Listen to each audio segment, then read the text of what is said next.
pledge allegiance to the flag of the United States of America and to the republic for which it stands, one nation, under God, indivisible, with liberty and justice for all.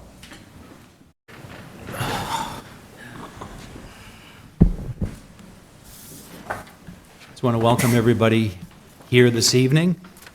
It's been a while since we've had a meeting. I want to welcome my colleagues back from summer break. We start our two monthly meetings.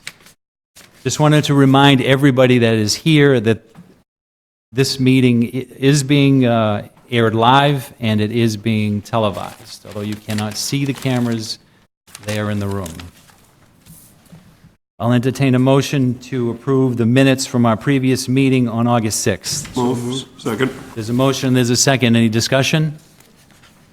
Seeing none, all those in favor? Aye.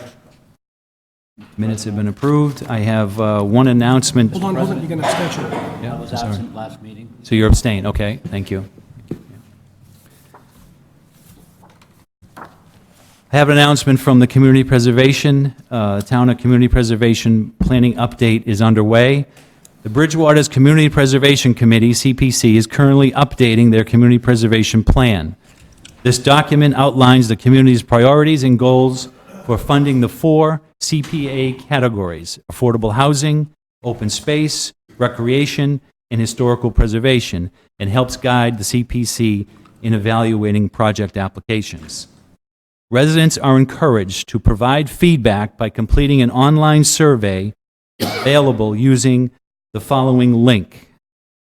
Get ready for this one: www.surveymonkey.com/r/9BQVBC3. So you'll have to rewind your tape to get that again, because I'm not going to repeat it. Or to attend one of the 3 focus group sessions on Thursday, September 12th, 2019 at the Academy Building. And you can RSVP to this meeting by using the following link: www.signup.genius.com/go/20FOD4EA5A629A2FS8. S8? Bridgewater. Huh? That's 8? F58. Thank you. Yes, F58-Bridgewater. The CPC will also hold a public hearing later this year to gather public comments on the drafted plan and its priorities. In April 2005, I thought it was a year before that, the Bridgewater voters adopted the Community Preservation Act, which is enabled through Massachusetts General Law, Chapter 44B. Bridgewater generates CPA funds, a local property tax surcharge of 2%, and a variable distribution from the State Community Preservation Trust Fund. Bridgewater's last community preservation plan was completed in 2014. Community preservation is composed of the following people: Harry Bailey is Conservation Commission, person representative Jean Garino is the Planning Board, Carlton Hunt is the Citizen at Large, Evan Mandeville is from the Open Space Committee, Joan Newmeister is from the Housing Authority, Nick Palmieri from the Historic District Commission, and Stephen Rogan, the Historic Commission, and is chaired by Gina Gasconi of the Recreation Commission. CPC is assisted by project consultants Jennifer M. Goldstein, AICP, and Anna Callahan of J.M. Goldstein, Community Preservation Planning, and J.M. Goldstein LLC, a Boston-based planning firm that provides expertise in community preservation, community visioning, and master planning, open space planning, historical preservation, and housing. For more information, please go to the CPC website. I also have a proclamation, a recognition that I would like to read into the record tonight. As you know, if you drive around our town common, you see all the ribbons that are posted around the common, and they're put up for a reason, because this month, the month of September, is Childhood Cancer Awareness Month. And the town of Bridgewater would like to present this proclamation in recognition of Childhood Cancer Awareness Month. Childhood cancer is the leading cause of death by disease in children. And 1 in 285 children in the United States will be diagnosed by their 20th birthday. And 43 children per day, or 15,780 children, are diagnosed with cancer annually in the United States. And there are approximately 40,000 children on active treatment at any given time. And the average age of diagnosis is 6 years old compared to 66 years old for adult cancer diagnosis. And 80% of childhood cancer patients are diagnosed late with the metastatic disease, and on average, there's been a 0.6% increase in incidental per year since the mid-1970s, resulting in an overall incidence increase of 24% over the last 40 years. And 2/3 of childhood cancer patients will have chronic health conditions as a result of their treatment toxicity, and 1/4 being classified as severe to life-threatening. And approximately 1/2 of childhood cancer families rate the associated financial toxicity due to out-of-pocket expenses as considerable or severe. In the last 20 years, only 4 new drugs have been approved by the FDA to specifically treat childhood cancer. And the National Cancer Institute recognizes the unique research needs of childhood cancer and the associated need for increased funding to carry this out. Hundreds of nonprofit organizations at the local and national level, including the American Childhood Cancer Organization, are helping children with cancer and families cope through educational, emotional, and financial support. And research and healthcare professionals work diligently, dedicating their expertise to treat and cure children with cancer. Too many children are affected by this deadly disease, and more must be done to raise awareness and find a cure. Therefore, the Bridgewater Town Council do hereby proclaim September of 2019 as Childhood Cancer Awareness Month here in the town of Bridgewater. And that's signed by all the members of our town council and certified by our town clerk.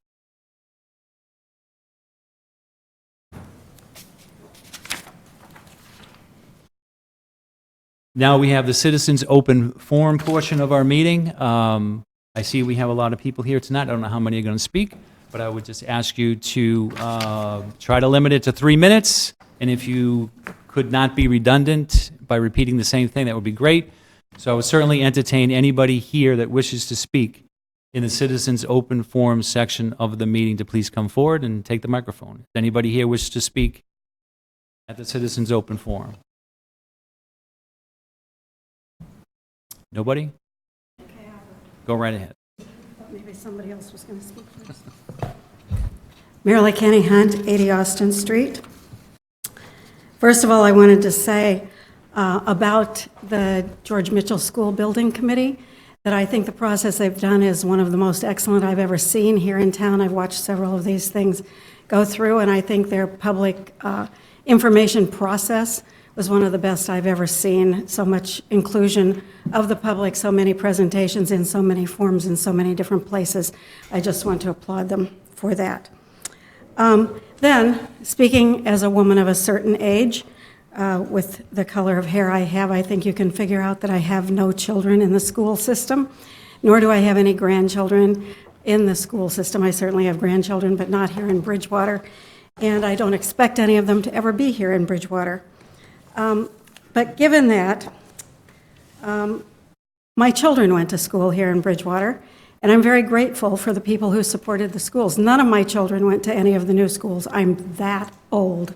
So we haven't taken advantage of any of the new schools, but I am grateful for the schools that were supported by the people who supported them so that my children received the education that they received and were able to go on and have very successful lives. My husband and I live on a fixed income with the exception of my salary right now, which is probably term limited, not in a formal sense, but it'll be limited by probably one more term. So really, seriously, I have no stake in this game nothing to gain from supporting this school being supported by all of you or by the citizens of this town. Nothing to gain except my property values, which will increase if we have sufficient schools for all of our children and excellent schools for all of our children, and my own moral good feeling about what it takes to be a citizen in this town and support the kids coming up, the kids of the future, hopefully the kids all the way past when I'm here and existing will be supported by this new school. So that feels like a moral imperative to me and something that I'm happy to do, even if I think there might be some sort of financial hardship for some sort of time. And I think that having excellent schools attract businesses to the town. I would expect that as we fix our roads, as we expand our fire departments, as we build our new schools, that we will be a more attractive place for more commercial business to come. And when more commercial business comes, that begins to alleviate some of the tax burden on the actual individual citizens, the residents of the town. So those are my reasons for being supportive, and I say them to you now. And thank you very much for your work and your service. Is there anybody else here tonight that wishes to speak in the citizens' open forum portion of our meeting? Anybody else?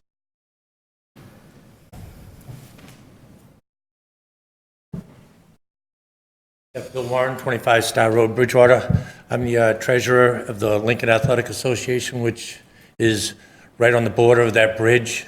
Part of our foundation is also tied in to that bridge, so if there is going to be a repair or removal of that bridge, we were just concerned on how deeply they're going to go into that road, and is our business going to be able to maintain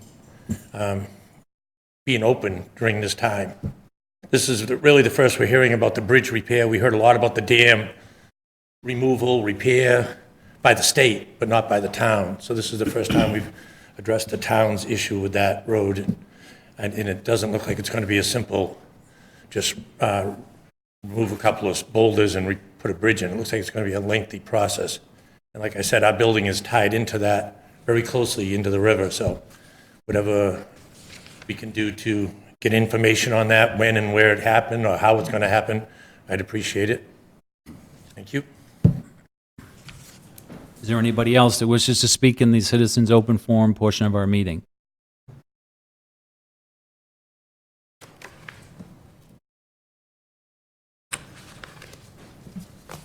Good evening.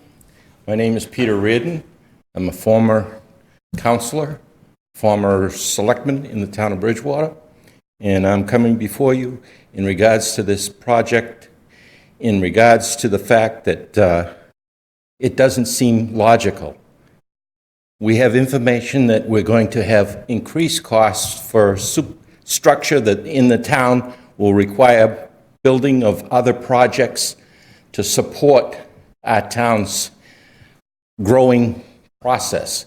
In the Brockton Enterprise, there was an article pertaining to the increase of population, and also it's going to be very, very difficult to cope with in the future. But getting back to the project itself, I attended the meetings in the school in the past months, and I said, you know, it just doesn't make sense. We do not have a completion of the payments for the building that exists. Am I right or wrong? In other words, this building that we have out there on South Street won't be finished until 2025. Is that correct? 22? Okay. And then we're going to go again with a construction of a building that doesn't identify all of the needs of the population that's going to be going there.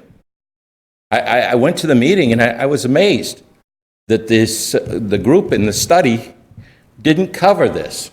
And I've been working in education Well, I was working in education for over 38 years, 24 outside of this district, and the last 14 in the district as a special education director. I really have a problem with this construction without looking at it from a very pragmatic point of view. Is it going to meet the needs of the growing population that they're talking about? I don't see putting in the groundwork that they're talking about as meeting the needs of these kids who are in the grade level of K through 2. I don't see it doing it. And I think that we should really take a serious look at this. I don't want to see us do the same thing that we did before, that I was involved with, the actual construction of this building. I was part and parcel of approving it. And I don't see this as an answer to our future problems in Bridgewater with the student population. And I wish you folks would really take a serious look at this and talk to the people who are in our community and, come up with a very, very, very solid reason for agreeing to it. This is just like a rubber stamp of what took place before, in my mind. And I've been involved with public government for a long, long time. And I wish you folks would take a serious look at it. I don't think it is a serious look. You're approving information from people who are not in our community and saying, hey, yeah, this is a good idea, let's go for it. No, it isn't. Believe me. Thank you for your time. Is there anybody else that wishes to speak during the citizens' open forum portion of our meeting? Anybody else? Okay, we're going to move on to the appointments. We have item EA, Elder Affairs Director. I'll refer to the town manager. Mr. President, we have in front of you a proposal for ratification of Emily Williams, who is, if you agree, will become the new Elder Services Director. Emily's got a wealth of background or wealth of experience dealing with the elder community. She's been and is currently the Director of Boston Elder Info and Community Relations for Boston Senior Home Care.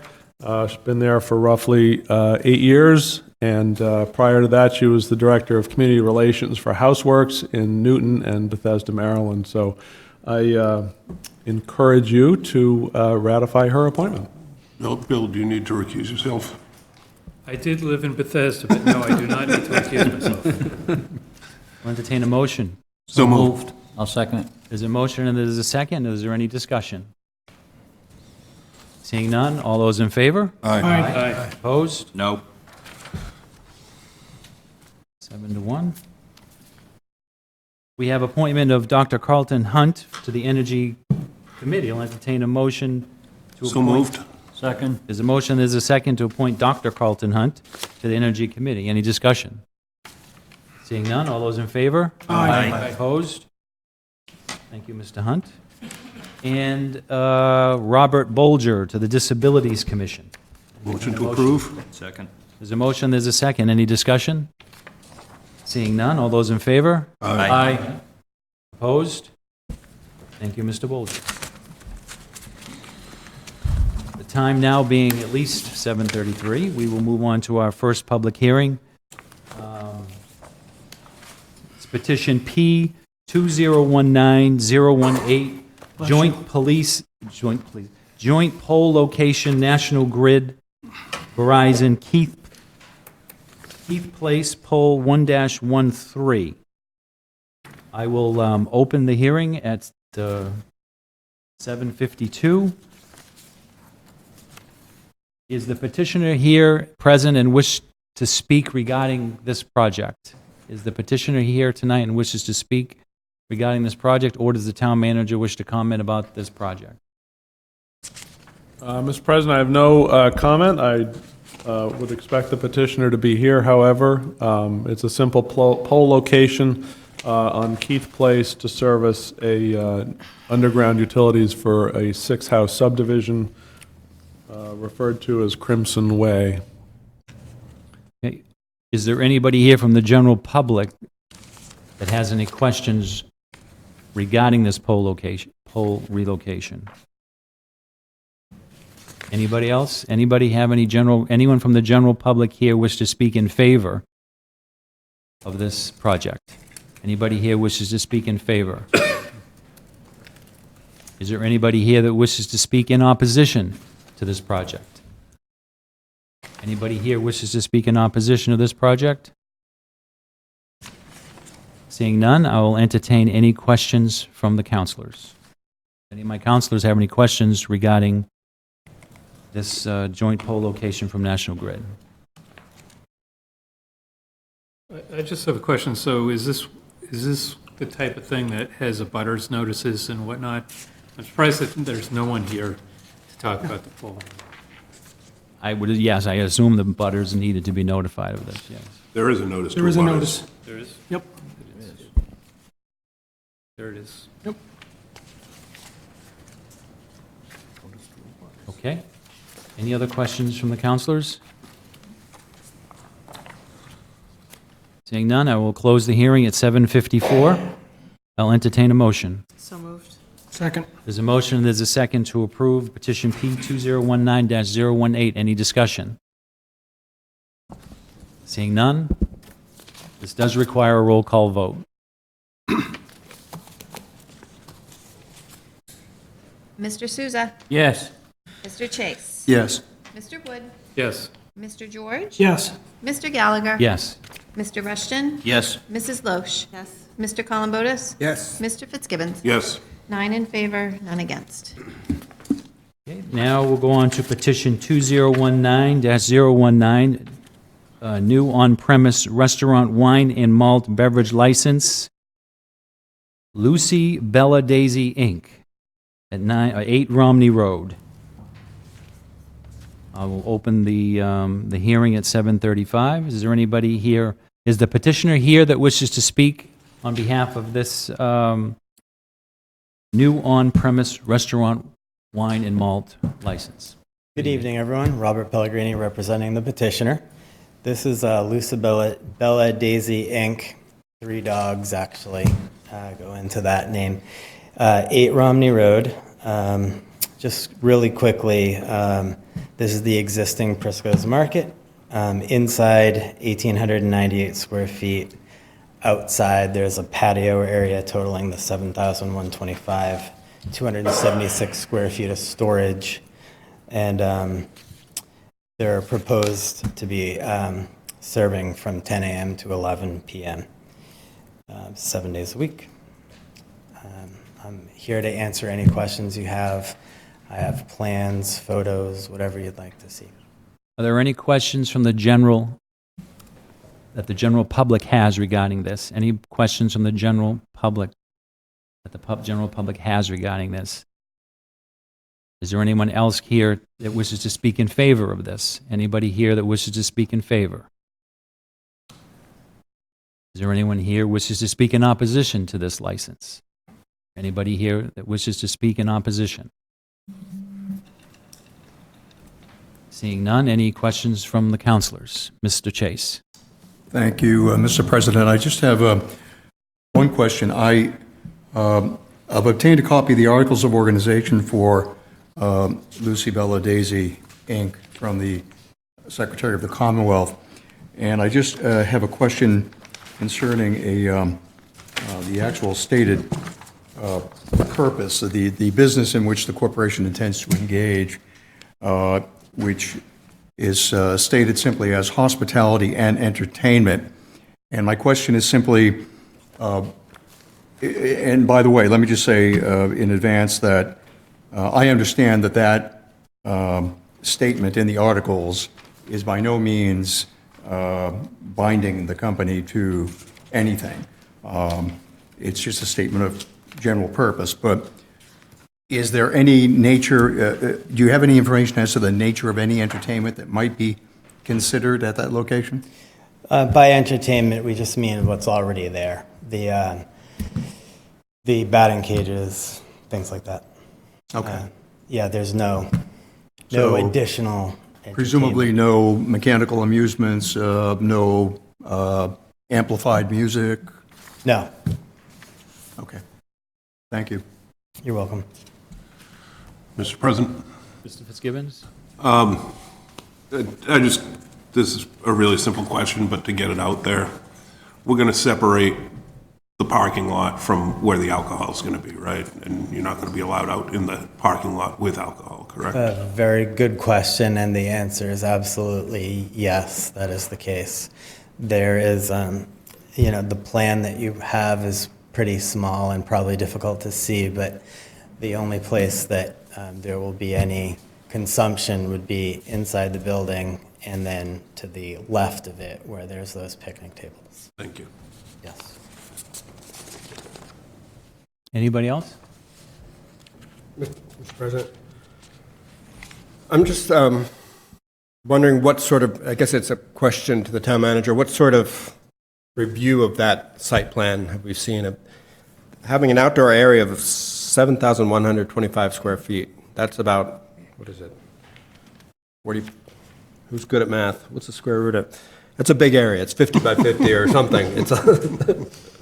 But I'm just concerned about control. If you've got an area that large, the perimeter presumably would be significant. And I'm just wondering what sort of review we've had of the site plan of how that will be controlled. How, what sort of, in most street side sort of cafes, you would have a little fence between the tables and the sidewalk. And I'm just wondering how high that fence is, how it's controlled. Are there people at the exits? Oh.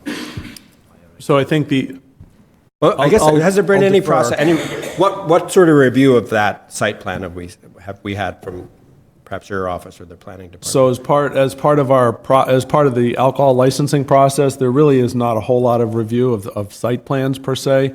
That's really the licensing authority. So I will say that the ABC regulations require that there be a barrier or a pen, if you will, that delineates the areas where alcohol service is allowed, and that there be an entrance exit that's controlled. But I would defer to the applicant for more specifics. Yeah, I just want to know what sort of controls we have. Is this the review of the controls right here? If so, it doesn't seem like a very rigorous process. I'm concerned about that. Yeah, the ABCC has a rigorous process. They visit the site. But just to be clear, in this case, it's not going to be similar to I think what you're thinking of where there could be service outside. That's not the case. It's only going to be inside. And once you have it, you can walk out and drink it. But Right. Well, you could walk out with it and hand it through the gate to your 20-year-old friend. That's my. So as long as I'm assured that there's a process in the alcohol control board. okay. I guess I'm satisfied, but thank you.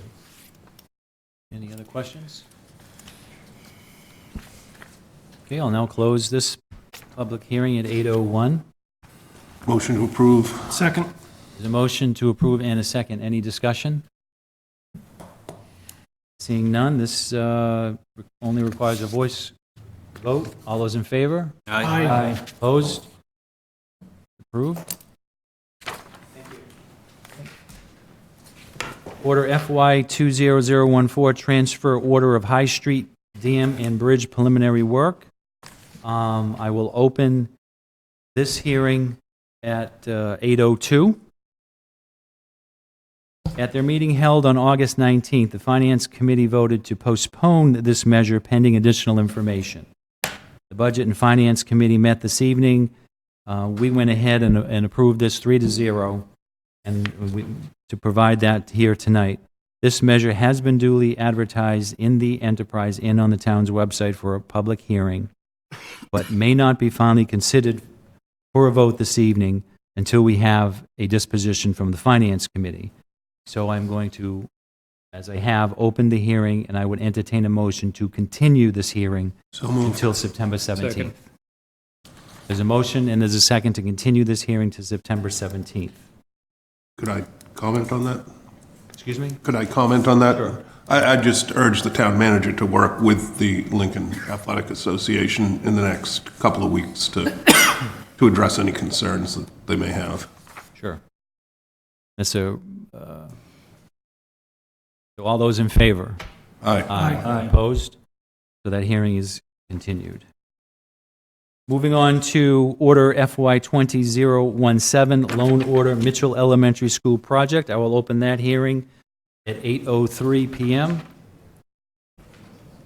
At their meeting held on August 19th, 2019, the Finance Committee voted 4-1 to recommend approval of this measure. The Budget and Finance Committee met this evening, and we voted 3-0 to support this loan order to go forward. This measure has been duly advertised for a public hearing in the enterprise and on the town's website, therefore may be finally considered this evening at the conclusion of the hearing. So the public hearing is open, and I will entertain any questions from the public regarding this order. Do you want to hear from the town manager first? So the town manager would like to address this. There's been a lot of work for a long time behind this, and we're right where we need to be. Mr. President, I'll just introduce the appropriation order, and with the council's and the president's consent, I'd ask the owner's project manager to be available for questions as he is here. The loan order will ask, it does need an amendment, down by a couple of $100,000, but the appropriation is for $80,600,000, which is the estimate, including contingencies for the demolition of the current Mitchell School and its reconstruction on the same site.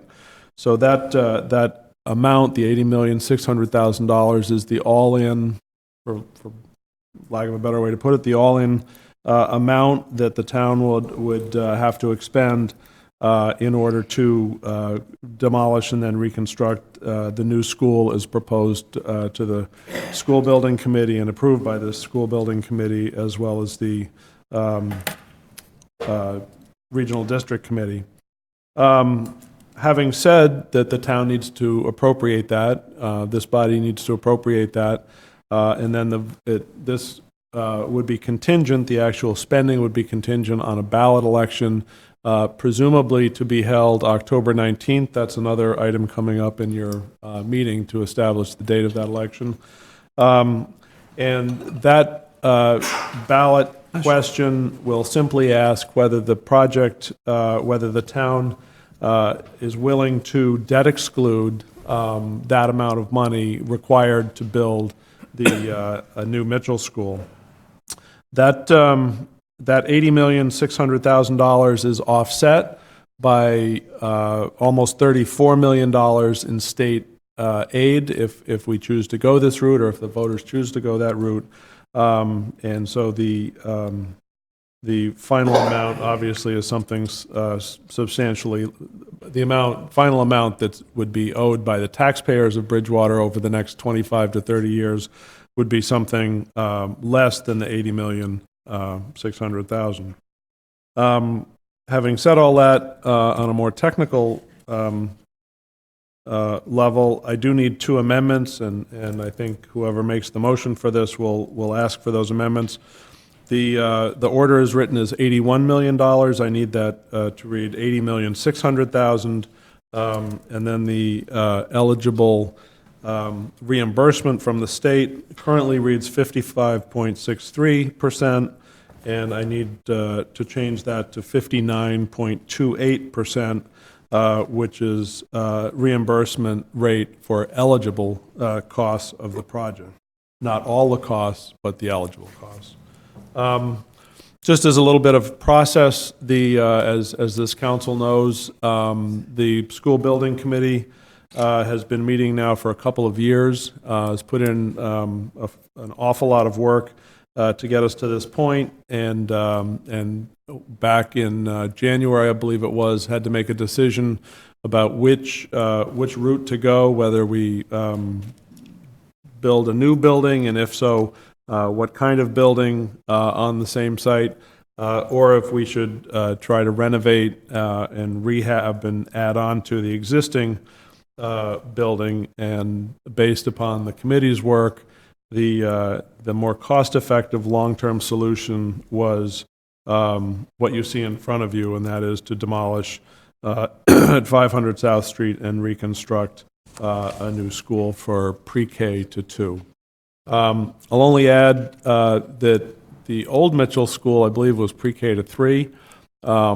In order to better align the educational programs of the two regional district towns, and also to better meet the educational needs of the district, the decision was to drop the 3rd grade from the new Mitchell and put that into the Williams, effectively putting that grade into the Williams. So there's a bit of a grade realignment as part of this project as well.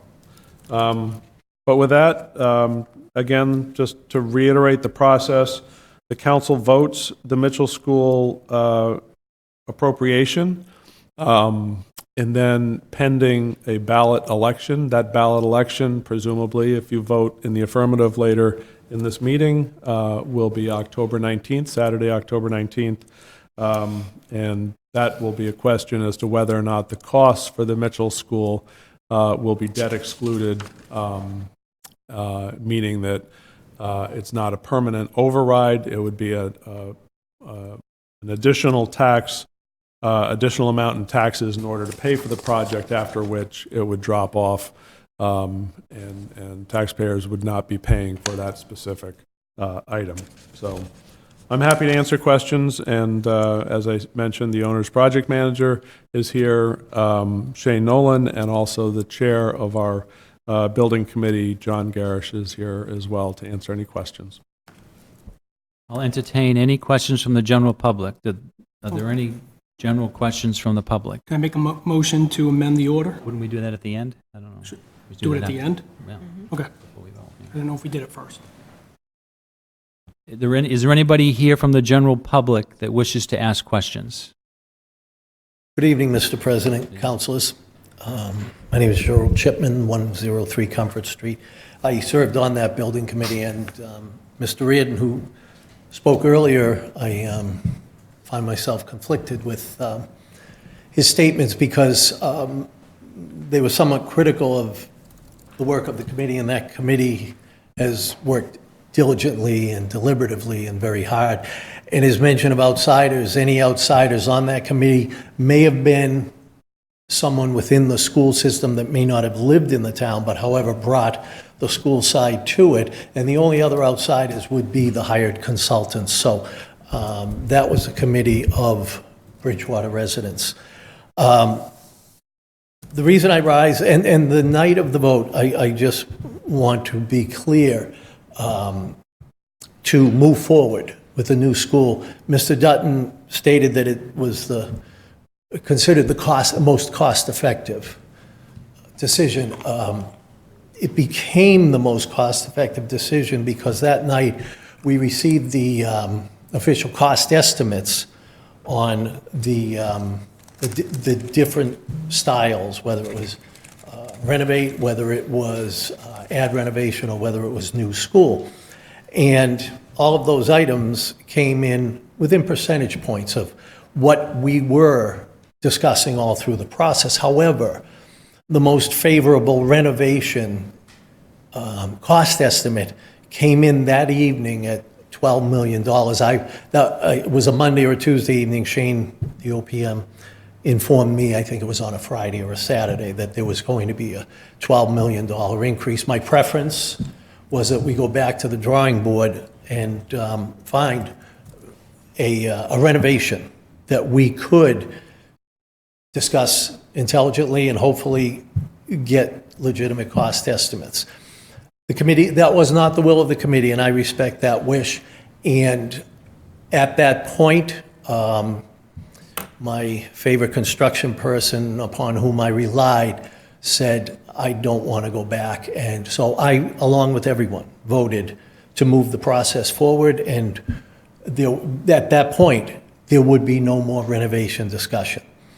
Since that time, I've spoken with people, and I've frankly had a change of heart, because I do believe, and it was stated by one of our consultants, that the building has good bones. The town has put money into it, most recently the early to mid-2000s, I believe. But this building was built 20-plus years ago, and it does need things, particularly the roof, particularly the structure of the roof. The HVAC system needs to be replaced. It needs things for sure. My concern is that, or my request is where I agree with Mr. Reardon, and that is that the councilors look at this, because there are people who can't afford this. There are people who want to keep that building. The one thing that as you sit here and entertain this, MSBA does pay to build a new, gives a reimbursement, a grant, to build a new building. They do not pay any money, any reimbursement for demolition and removal. So, and I think someone here stated that it's another year, I guess, to pay off the most recent renovations and improvements. But my other concern is that I believe that it shouldn't be long that this council, and I'm sure the school department, will need to look at that old high school. No matter what it's going to be, a middle school, whatever, we are going to need to look at that, I believe anyway. I'm not an expert, and Mr. Swenson certainly could speak more eloquently than I could, but I believe we are going to need to make improvements there to make it a very solid middle school for this town. And just anecdotally, I will say that my granddaughter started kindergarten. She's going into the third grade, so she's in her fourth year, at the old high school, the current Mitchell, as it's called. And that's when I first started asking questions and met Mr. Dutton and got involved. But I will tell you, she's entering third grade this year, and she is thriving. And that's not what anyone would call a perfect educational environment, particularly for young children. But it's the staff, it's the administrators, it's the people who have made the decisions to make this thing work under difficult circumstances. So I'm looking at it, I'm saying, you do need good buildings, you do need good educational facilities, but it's not necessarily just the building, because to see my little granddaughter thrive as she has in that facility and loves going to school. She came home so excited, and I had to hear everything this evening, which I enjoyed immensely, I will say. So what I'm asking is that you, as the councilors, the leaders of our town, the stewards of our buildings, what I'm asking is, please look at a renovation. And I'm not saying stop moving forward with this vote. I will say, you do have 120 days from the date of acceptance, so you could certainly go to November, but if the committee has their reasons, I respect that. And however you choose to vote on a date, it has to go to a ballot. That's where we are at this point. But I respectfully request that you give a serious consideration of a renovation, something that the public can know there may be another option. Because if for no other reason, if the vote fails on this ballot that you will vote this evening, you need a plan B. There has to be something. And I firmly believe, this is really my personal aside, because of how I've seen my granddaughter thrive, that if we're going to spend this much money on one building, and we do have at least one other school that needs money and needs work and improvement, if we're going to spend all this money, I'd rather see it a renovation, an improvement, And then from there, if you still want to spend money, put it into staff, put it into supplies, put it into security in all of the buildings. I honestly believe that's a very positive way to move forward. But either way, I stand here asking you, please look at a renovation or call it a Plan B, whatever it may be. But please keep that in mind. And I know that you have to vote this evening to move forward. Thank you. Is there anyone else from the general public that wishes to ask questions? Anybody else?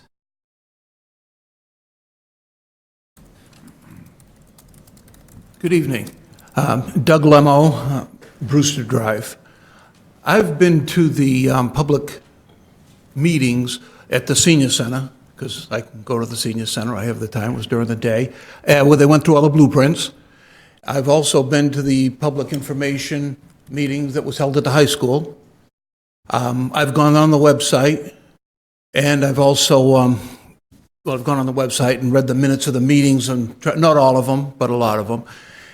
Trying to get my hands around the new versus the rehab, if you want to call it that. And I don't disagree with really anything that the gentleman preceding me said.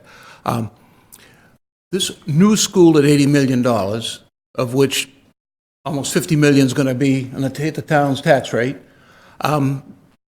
that's going to be viewed very well by a lot of people. It's going to be viewed very poorly by some people too, because the tax rate is something like $580 a year. And will that escalate per year along with 2.5, or is that going to stay at the money that was, is shown in the newspaper? And I've read the newspaper articles also. So the committee, from what I can see, has done a lot of work. And a project this size is a big deal. And doing a project this size, and I've done projects larger, but doing a project this size, you've got the need-to-have list, you have the like-to-have list. And it seems to me, as the project has gone forward, that the like-to-have list and the need-to-have list has kind of gotten melded together, and we wind up at $80 million. The one point, I won't go through all of it, the one point is because we're doing kindergarten through second grade. There's an auditorium in this, and it's a stage that I guess can look out into 2 different rooms. And the seating is, I don't know, a couple hundred for the seating. We're talking about second graders here. We're not talking about putting on Shakespearean plays. I don't understand why that whole space is there. The parking spaces are going up from a couple hundred up to, I think, 300 or some number like that. Small potatoes in the grand scheme of things, but it just looks like the project got away from what it really needed to be. I'm originally from Middleborough 100 years ago, and they took the old high school, which is kind of the vintage of the McElwain School, and they turned that into their K through 2 or 3, the lower grades. They didn't do anything with the footprint, but I went there just because I knew some of the people to see what they did. The state reimbursed, and it was a rehabilitation of the high school that was built in like 1920, and it's turned out fine. I've not heard any, complaints, and that was a number of years ago that they did it. So, as the gentleman before me spoke, that rehabilitation, which as I saw it, was the vote, not that there was a vote, but you had to check off a list, or you could check off a list at the end of the informational meeting that was held at the senior center. I was near the end filing out, and clearly the votes were on the rehab, because at that time, and I realize things change, but at that time, was a 10 million difference, that kind of number, a significant difference. So people were leaning toward that, because as mentioned, that was a 20-year-old debt, I guess, on the school, and there's another couple of years to be paid off, so we didn't get our money there. So I'm not saying that I'm in favor 100% of a rehabilitated school, although I think that that's probably the way to go if the numbers still stand up. Could go with a new one, but I think the new one could be cut back. I don't think it needs to be as grandiose as what's on the table now that got us to the $80 million. I think the auditorium, the parking, once again, first grade kids, the teacher is the big deal. I mean, if you all think back to when you were in the first grade, second grade, you got a room that's warm, it's not leaking, and you've got a really good teacher. They don't care about the carpets on the floor. What kindergarten kid cares about that? I mean, the mechanical systems in the building, regardless of which way you're going to put in new ones, rehab or new, they're going to be new ones, clearly. But once again, that's not a gigantic amount of money compared to knocking down the whole school and building a great big new one. So I just, and I read in the paper a couple days ago that the Finance Committee, and I think you have it up here, that the Finance Committee has approved, if I can use that term, the new school. By what criteria did they do that? Is a question that leaped to mind, but you don't have to talk about it now. So in conclusion, for this vote that's coming up, because I understand from one of the informational meetings that it's going to be a really big deal if it gets voted down by the town, then we don't go to the end of the list, we go off the list for state reimbursements and then get to climb all the way back. So,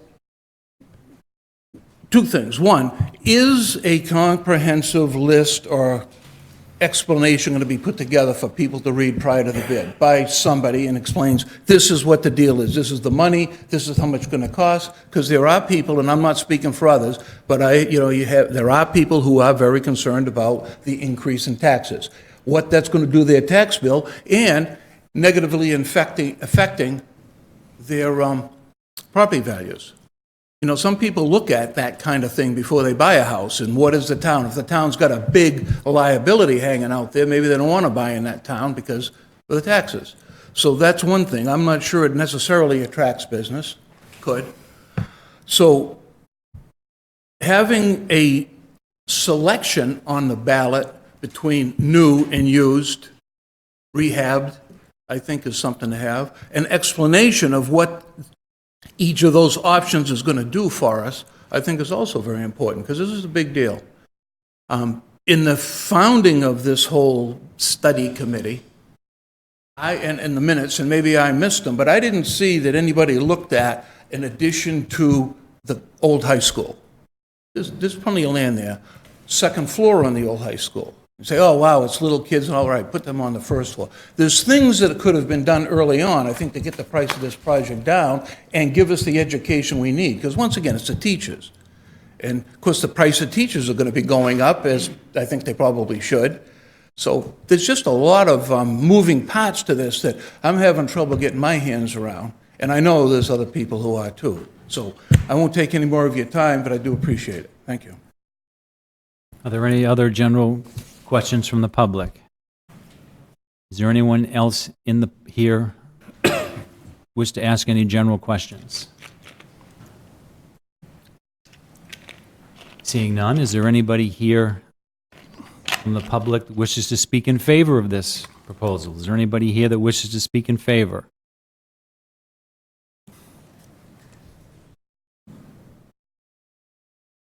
Hello, I'm Scott Walkup. I'm at 254 Park Ave, and I am a member of the building committee.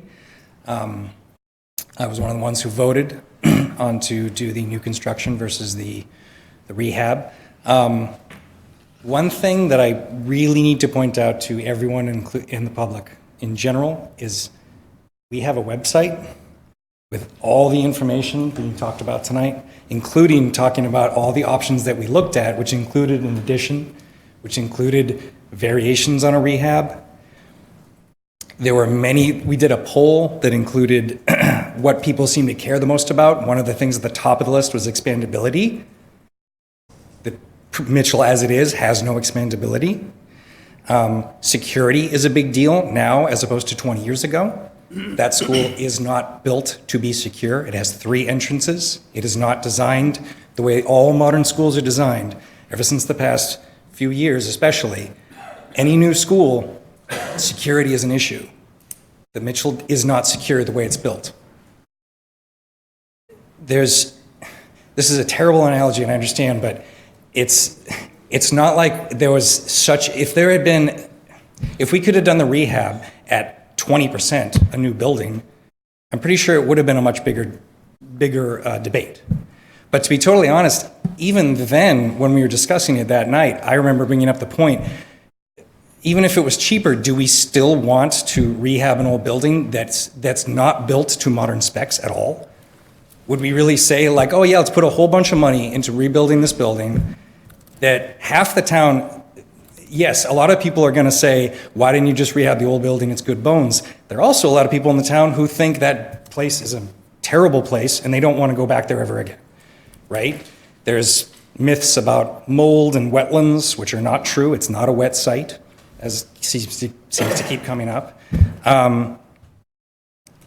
The analogy is terrible, but I'm going to say it. It's like if you were going to get, you had to repair a 20-year-old car, and they said it's going to cost you 10 grand. But I can offer you, and it's not going to have any of the modern things that are trappings that come with that old car. You can get a brand new car for $15,000. And you go, oh, well, I'd rather spend the $10,000 and old my 20-year-old Toyota Purcell or whatever. It doesn't make any sense. Why invest all that money into a school that is not up to spec, that it's not going to work? And so for me personally, that's why I ended up voting it. It wasn't the cost difference. It was because I said the school as it stands is not the school we want for our kids. And so why invest, what was it, 2/3 almost the cost to rehab versus building a new school? It didn't make any sense to me at all. But anyway, as part of the communications subcommittee, I have to say, everyone go to bridgewaterschoolproject.com and look at the frequently asked questions. They will answer 80% of the misinformation that is out there. I was on Facebook the other day. You know how that's a bastion of thoughtfulness. And I see people posting things about how it's a wet site and why didn't they just do a rehab?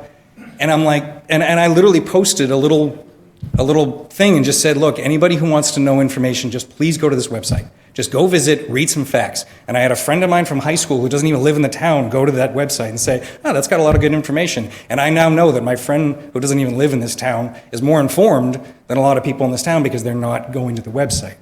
And so I want people, you can be against the project, so to speak. You can say, I don't want to raise my taxes. I get that. I totally understand that.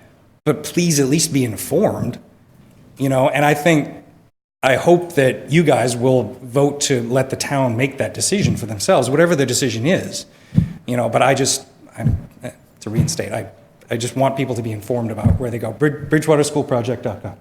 Please go to that website. Thank you. Is there anybody else here that wishes to speak in favor of this order? Is anybody else here wishes to speak in favor?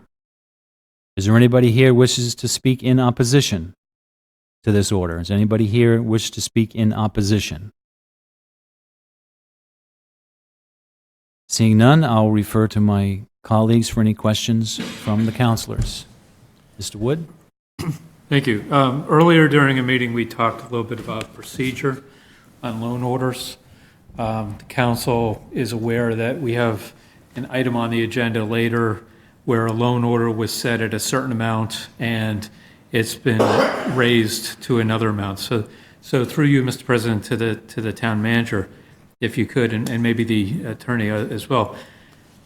So tonight, when we get to the amendment, the loan order is going to read $80,600,000, but the design phase is only something like 35% complete. So the actual numbers for the total construction are confident, but there's a bit of uncertainty in them at this point, and those numbers could go up or they could go down. So assuming that this passes and that the ballot question passes the council and goes out to vote, procedurally, if the loan order needed to be changed, it would just be the council that changes that loan order and not a vote of the town. Is that correct?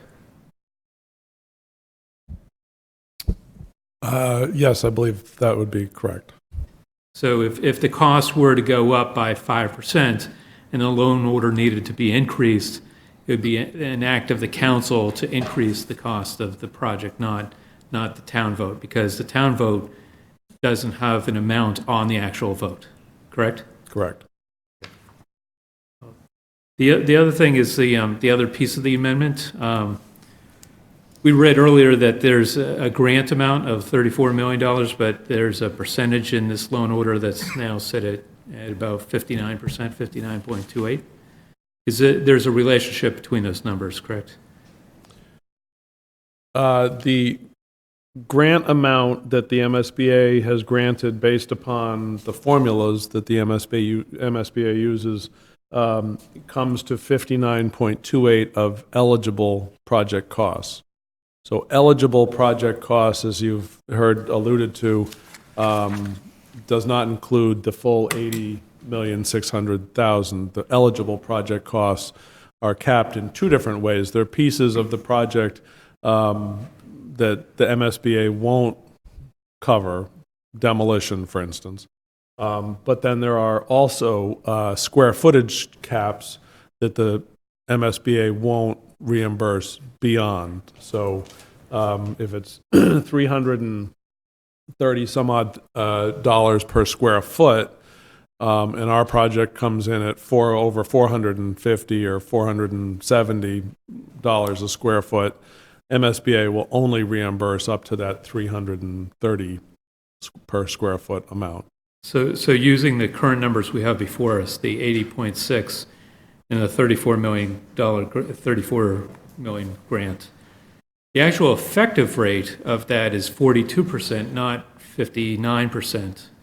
And the amount that will be shouldered by the voters will be actually closer to 60% of the total cost. Is that correct? Correct. Thank you. Any other questions from the councilors? Mr. Souza. The town manager said the third grade is going to stay over at the Williams School. Do they have the capacity to carry the increase over the next 10 years of the third grade in the Williams School? That is a review that the building committee and the district went through. So my understanding is that the grade alignments would be more appropriate if the Mitchell was pre-K to 2 and then on up. So my understanding is yes, that there is that capacity. And that I'll only add, and perhaps Mr. Nolan could discuss it better than I could, but I'll only add that the census or the population, the projected school populations are one of the first areas that the MSBA and the town delve into, and the district delve into. So when they get to the point of even discussing different options, whether it be a renovation or a repair or a new building, those school populations are well established, and all the decisions are built around those consensus figures. So you may remember early on in the process, the superintendent was very concerned that the school or that the MSBA's calculation of where our student population will be for the next 10 or 15, I can't remember how far out they go, but their calculations, he felt, were sort of under targeted because they weren't taking fully into account the amount of new construction that's been going on in Bridgewater. So I attended a meeting early on that really sort of went through that process, and the MSBA was somewhat responsive and added some additional population to their estimates. But I guess that's the very long answer to your short question, that yes, the school populations have been accommodated in each of the three pre-high school buildings. Okay. Mr. George? Through you to the town manager. So a lot of good points brought up. First one I wanted to address. So Mr. Dutton, you are working on what we're calling a Plan B, correct? Correct. Okay, so we do have a Plan B in place, which is prudent, which is a great point. Another thing, and Council Fitzgibbons, keep me honest here as well. I know that we did have someone bring up the issue around using the old high school. We did a feasibility study, which looked at all of the available town property, and I think including the old high school, and it came back that the Mitchell property was the best site for the school, whatever it be rehabbed or built. So and we spent a good chunk of change on that, hired a professional company, hence the reason they're looking at the Mitchell property again for that. So I think those are a couple of things to look at. You know, this has been a 2-year, probably more than 2-year, obviously, at least for the building committee, a lot of work, you know, through a ton of people. And I think there's a lot of concern on both sides of the equation, which I totally understand. I think at this particular point, we tasked the building committee to come back to us with what they felt was the best option for the town. Some people agree with it, some people don't. That's why the town's voting on it. Not the town council. We are not voting to approve this. We're voting to put it to the voters ultimately. And that needs to be out there because there's a lot of misconception that tonight this council is going to approve this project, and we are not. We do not have that ability. So I'd like to put that out there in public view on an education side. But we tasked them to come back. I was looking at the minutes. The vote on what we have in front of us was 11 in favor, 1 against, and 1 abstaining. So I think the committee was pretty unified in the choice that they have presented to us. I'll also say, I don't know who brought it up, the communications are out there. I will say this to Mr. Dutton, hopefully with our new Elder Affairs Director, if we need to get physical information to the senior center, because not everyone has access to the internet or wants to go into it, I think we need to have that readily available so people can go in at their leisure during normal hours to look through it as well. I think we need to do everything in our power to give people the information that's out there so they can make an informed vote. Thank you. Anybody else? Mr. Fitzgibbons. Yeah, I'd like to echo Mr. George, because I think I might have been the first person to say, you know, whether you're for it or against it, we can't go through another 5 years. My son just started 4th grade, and he got moved out in February of his second year of preschool before kindergarten, so when he was about 4 years old. And we're still several years away from even having anything done if we do a new school. I mean, somebody kind of calculated it out, and, you know, we're looking at newborns and 1-year-olds who are going to be using this school, not anyone who's currently using the school at all. So, you know, but at the same point in time, having a plan B, it also can't be, and I apologize for the younger folks in the room, it can't be Nixon's plan for winning the Vietnam War. I mean, we need to know about it. You know, I'm not saying it should be on the ballot, because you just confuse people and you end up with a Chinese menu, and it's going to look ugly. We've got something in front of us, and then I'll ask the town attorney this, if I may, Mr. President. Essentially, this loan order we have to do to send to the MSBA so that we can hold a vote, right? Correct. And so, and we have to schedule the vote. I mean, we'd get sued and issued a writ of mandamus if we don't, right? Theoretically. Yeah. So these are really just kind of procedural things moving forward. It's great to have the discussion, and I appreciate it. But to me, you know, voting on this loan order, and, you know, of course, Mr. Wood brings up a good point. Yeah, it can be changed. Yeah, I remember when a town meeting changed a vote on the old Mitchell school, and there was a selectman who wasn't really happy about it. And then, you know, but we just really just have to do these things and move on and let folks decide in October what they want to do, yes or no, and respect that and move forward, in my opinion. Anybody else? Mr. Wood? Did you give us? I didn't see your hand. That's right. Go Thanks. Right ahead, Mr. Collins. I would just like to echo the point made by the young man who spoke earlier.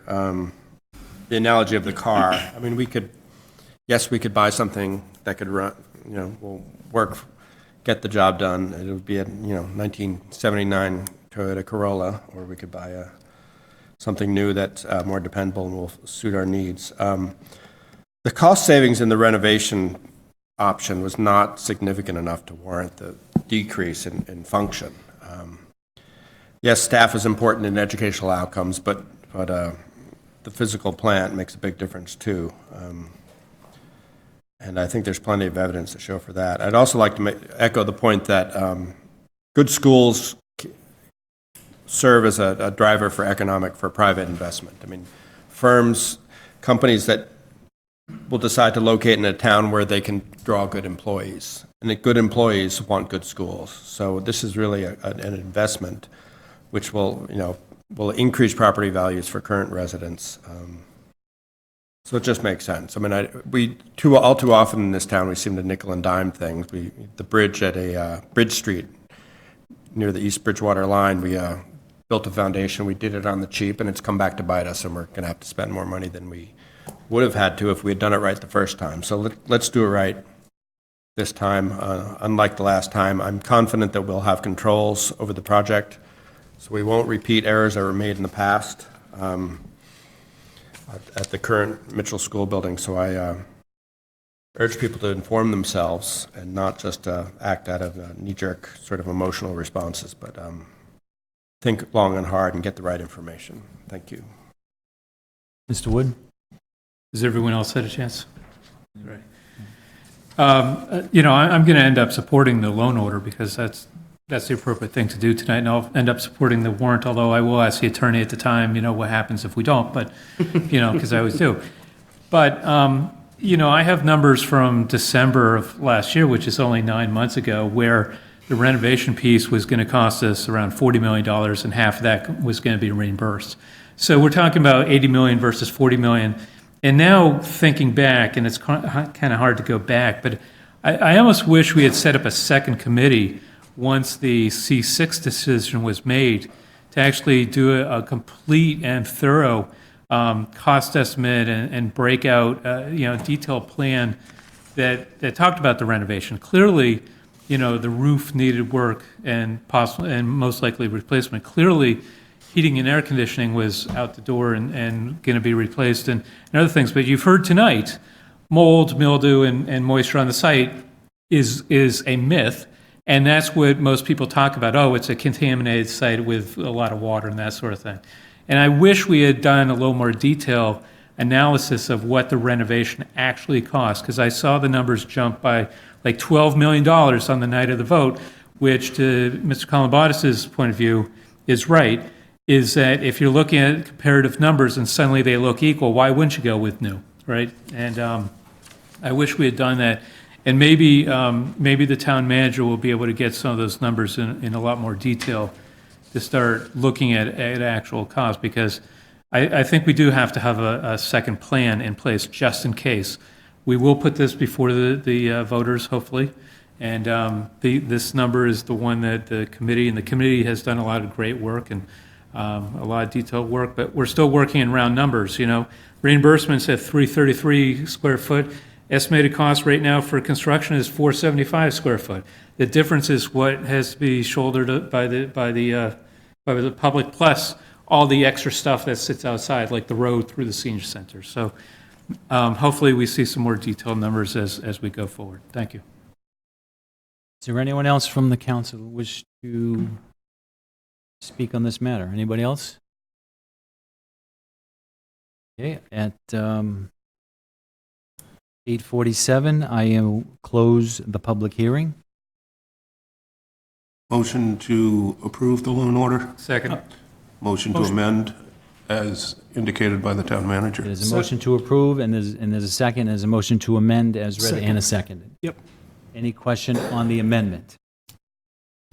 Seeing none, all those in favor of the amendment as read? Aye. Aye. Opposed? And now we're acting under the main motion. That does require a roll call vote.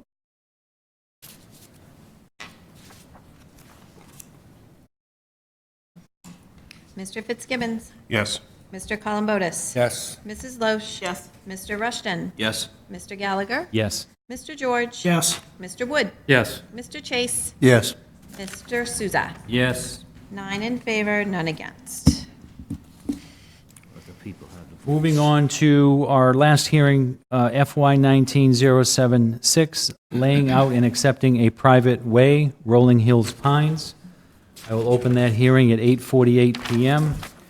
At their meeting held on July 30th, 2019, the Community and Economic Development Committee voted 3-0 not to recommend acceptance. On August 8th, 2019, the Planning Board voted to recommend acceptance with a proposed condition. This measure has been duly advertised in the Enterprise and on the town's website, and abutter notifications have been sent. Therefore, this measure may be voted at the conclusion of this hearing. This is a hearing regarding the laying out and acceptance of a private way, Rolling Pines Drive.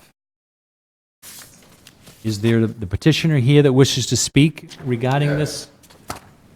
Who? Go ahead, yep. The petitioner is here, wishes to speak? Yep. Yes, my name is Donald Brown, of Brown Builders. I was born and raised in Bridgewater.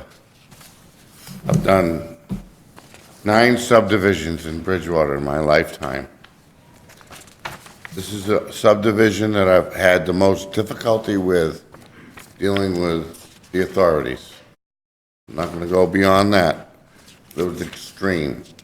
I had no problem with Gypsy Rover Way, Sea Tower Drive, Twin Diamond Estates, Elaine's Lane, Tanglewood Drive, Brownfield Drive, Cherry Blossom Path, and Indian Ridge. I've been beat up on this last one from some certain authorities for whatever reason. I don't know why.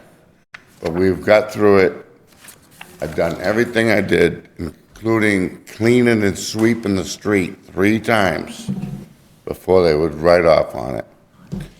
I've mowed and cut the grass on the side of the sidewalks 4 times.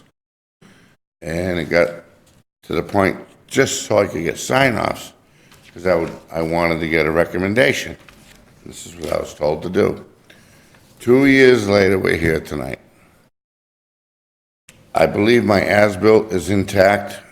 My bond has been in place.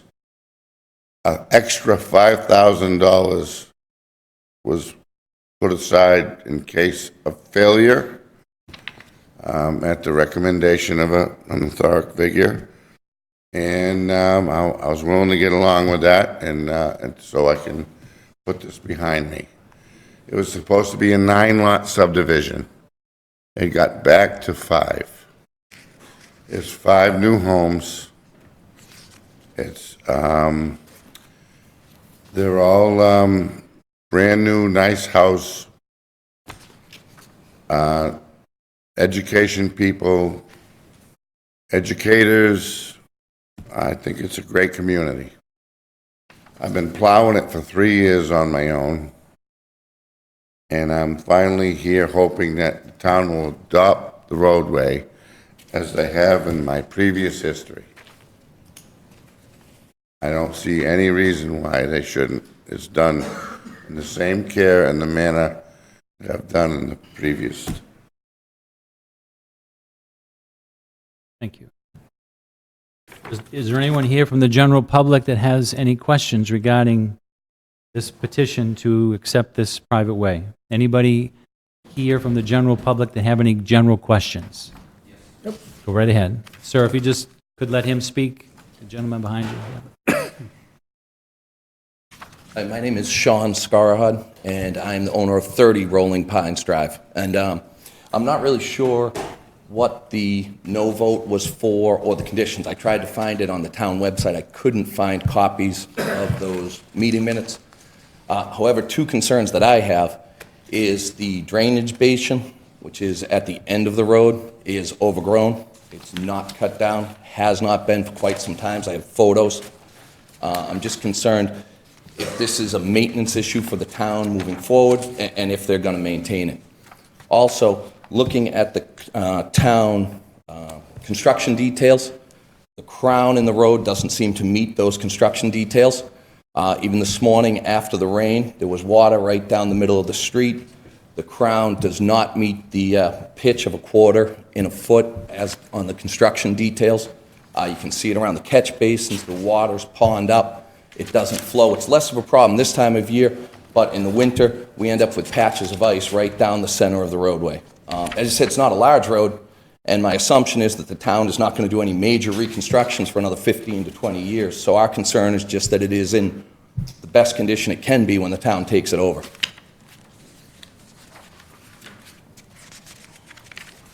Is there anyone else here from the general public that has any questions regarding accepting this private way? Anybody else here from the general public that has any questions? Is there anyone here from the public that wishes to speak in favor of accepting this private way? Anybody here wishes to speak in favor? Is there anybody here from the public that wishes to speak in opposition to accepting this private way? Anybody here wishes to speak in opposition? Seeing none, I'll refer to my colleagues for any questions from the councilors regarding accepting this. Any questions that the councilors may have for the town manager or the developer? Mr. Chase? I would just like to make a comment, general in nature, but I was a member of the Community and Economic Development Committee referred to earlier, who had taken a vote to not recommend approval. And in response to one of the questions that we've just heard as to the nature of the what was really prompting that vote, that negative vote, we on the committee had received comment from the town engineer on a couple of points. One being relative to the retaining wall structure, which his comment was that he would never recommend that type of structure to be used in that type of in that particular placement. He also had concerns he had expressed to us as to the grading of the road and the apparently the grading over, as I think we understood him, of the storm drain. What's the word I'm looking for? The storm drain fixtures. Catch basin. Thank you. Which needed to be then, again, as I understood it, needed to be, taken up in order to, seat them properly again. And therefore, that resulted in a kind of a patching technique, as it was described to us. I paid a visit to the site a short time after our meeting. And I had in mind I think a rather vivid image of what I expected to see based on the town engineer's comments. And I think what I anticipated was that I would see some evidence of a real hack job, not sure how else to put it, where some work had to be redone. I looked at each one of the storm drains on the entire length of that road, and everything looked to me to be perfectly pristine and in absolutely perfect order. Now, I'm not an engineer. We have a town engineer. We relied upon his comments. Frankly, what I believe right now is that I will be tonight reversing my vote, and I am in favor of approving the site for acceptance by the town. I've also looked through all of the planning board minutes from 2014 and 2015 for the approval of the subdivision. And there is no extensive body of discussion here about expressing concern over the retaining wall. I expected to find volumes of discussion about that. It's not here. So, again, I have no engineering background. I just don't understand the degree of concern that the town engineer expressed to us at our meeting to consider recommendation. And for my purposes, I'm convinced that, particularly in light of the unanimous passage of recommendation by the planning board that we see on the order tonight, and the fact that the planning board did impose a requirement for an additional performance bond for any contingency that might arise in connection with the condition of the road. And on the basis of all that foregoing, I will be voting tonight in favor of acceptance. Thank you. Any other questions from the councilors regarding this? Mr. If I could, Councilor Chason, we've had a few discussions and looking at, I guess I'm a bit perplexed that this gets to this point when we have a planning board that's approving this with a recommendation, and then we have a town engineer who's asking us not to accept this based on a number of conditions. And it's something that we should be considering whether or not it actually gets to this point. I don't know what kind of position it leaves the town council in when we have different boards, town employees that are conflicting on the recommendation whether or not to accept this road. The builder has not been asked to submit $5,000. This is a holdback of the original bond, and I feel comfortable hanging on to that, but I think there has to be some sort of direction with the town engineer with the acceptance of this roadway that really gets to the heart of the problem and determines whether or not something has to be repaired or not. I'm just concerned that the engineer has pointed out concerns with the roadway. 2 years from now, the bond is released. 3 years from now, there's an issue with the roadway, something that we were advised about going back to May of this year. So I'm not familiar with the process. I'm just pointing out I'm a bit concerned we have conflicting sort of reports on one road from different agencies and committees or employees. I'm not sure through you if maybe the town manager could help with that or has any additional information related to this particular acceptance. I can't give you any additional information on this particular acceptance, but I can tell you that I think it's probably fairly obvious over the last 4 or 5 or 6 years we've become much more particular about roads that we accept. We spend a lot of money on road rebuilding, reconstruction, repair, and so we're much more discriminating about what we are going to accept. Keep in mind, these are all private, it's all essentially private property, and once the town accepts this road, the taxpayers are on the hook. They're going to pay for the maintenance, upkeep of that road forever, essentially. So obviously it's a standard practice. It happens in every town, but we found that we had accepted roads that failed to meet minimum standards.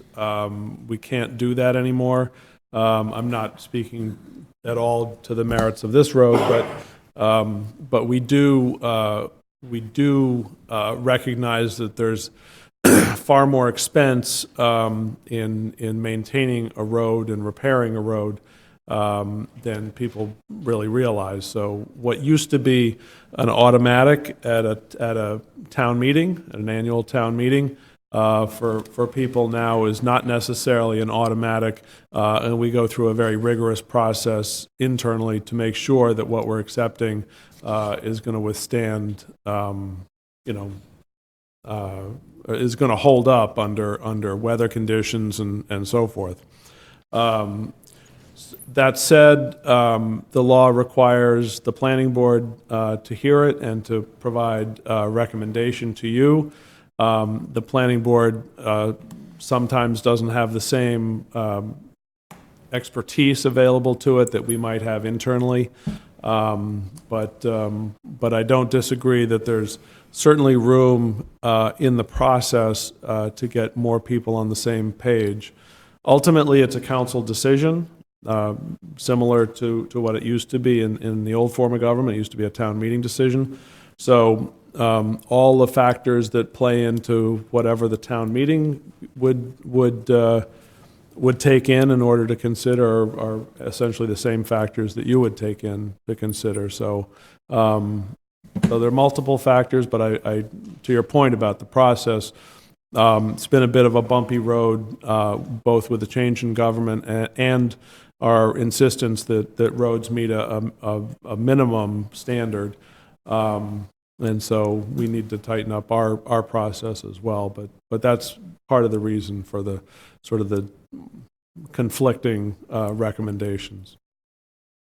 Mr. Wood?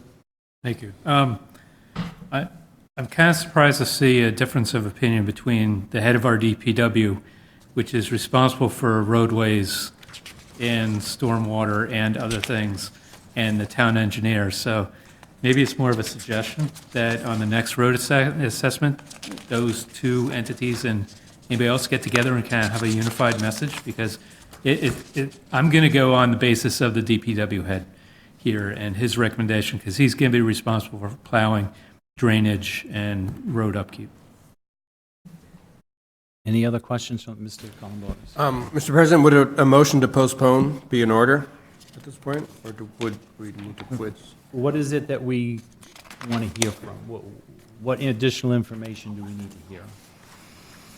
I would want to, as Mr. Rushton is, I'm concerned about the discordance between planning board and the town engineer, and I'd like to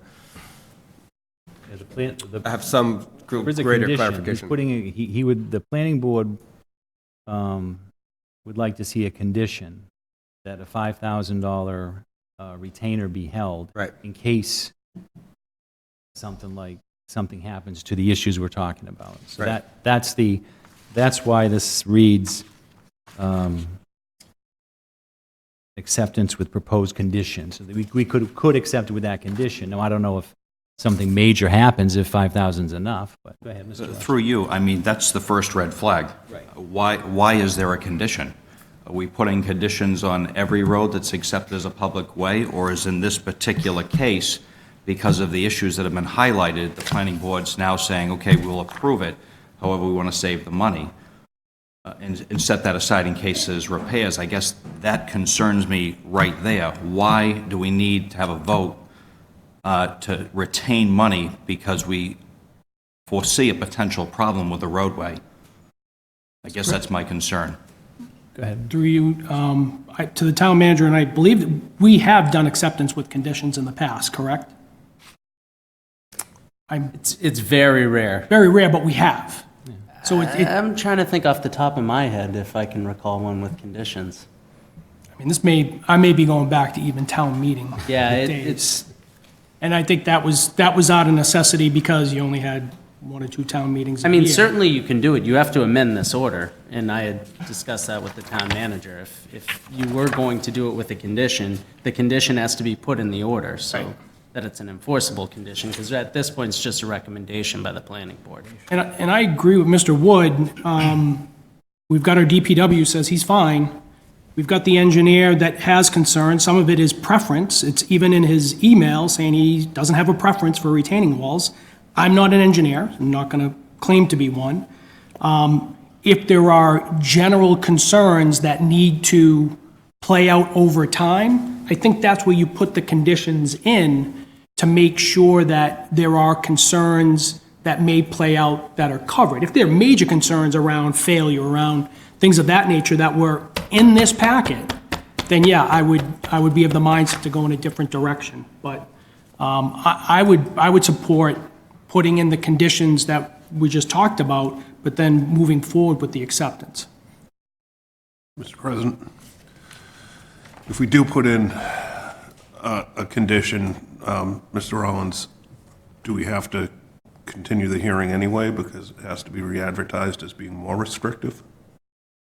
Well, it does bring up a good point, but I don't think at this point, because you're not really making it more restrictive. All you're doing is you're conditioning it on a road bond, and it's also not a zoning matter. It's just a straightforward laying out, so you're either essentially taking the road or you're not taking the road. So I don't think so. I think it would be fine to amend it at this point in this way without re-advertising. Any other questions from? I'd just make an observation that, and sorry to dump on you a little bit, Mr. Dutton, but it looks really bad if department heads aren't agreeing on things that come to us, and it leads to these type of questions. So in the future, we should have everybody, as Mr. Wood indicated, get to the same answer, and if they don't, then, because as everyone else has said, I'm not an engineer. You're asking me to go against what my engineer tells me because the head of the DPW tells me something else. I don't know what the right answer is. Anybody else? Mr. Rushton? I am happy with, at least the planning board's recommendation does sort of appease, I guess, everyone.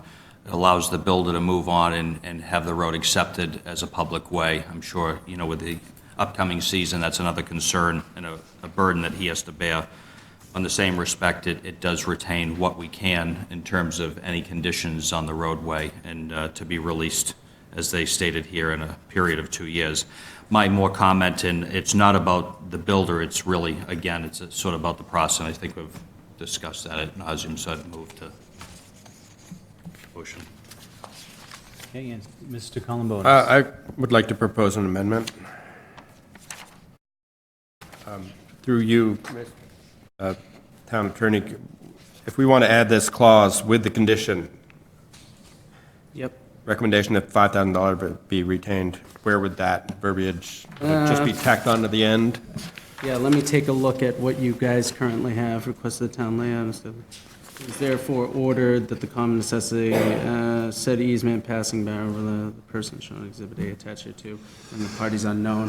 Yeah, and then maybe what you want to say thereafter is said acceptance is conditioned upon $5,000 of the current road bond being retained for a period of 2 years to ensure that the road repair and maintenance is sufficient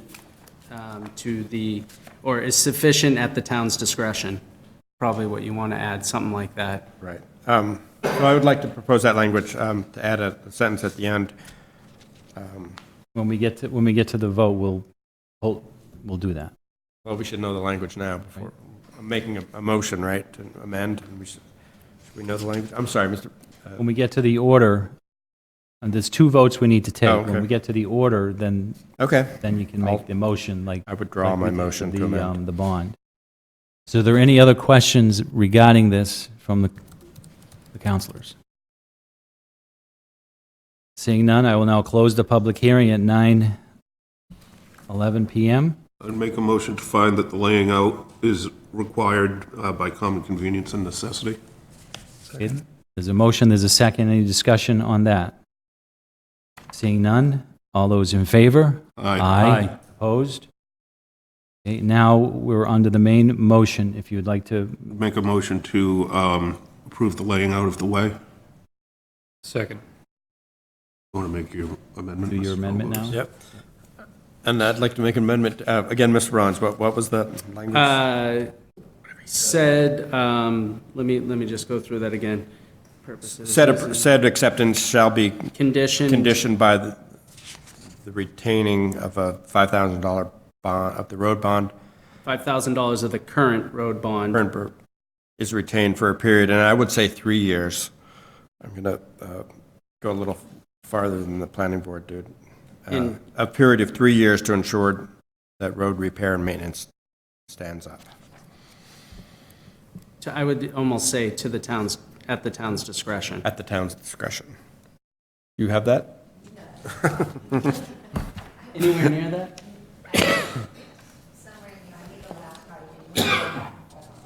At the town's discretion at the very end? ensure that the road repair and maintenance stands up at the town's discretion.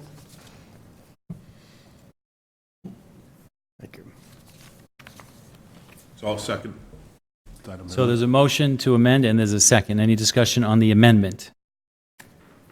Seeing none, all those in favor of the amendment, say aye. Aye. Opposed?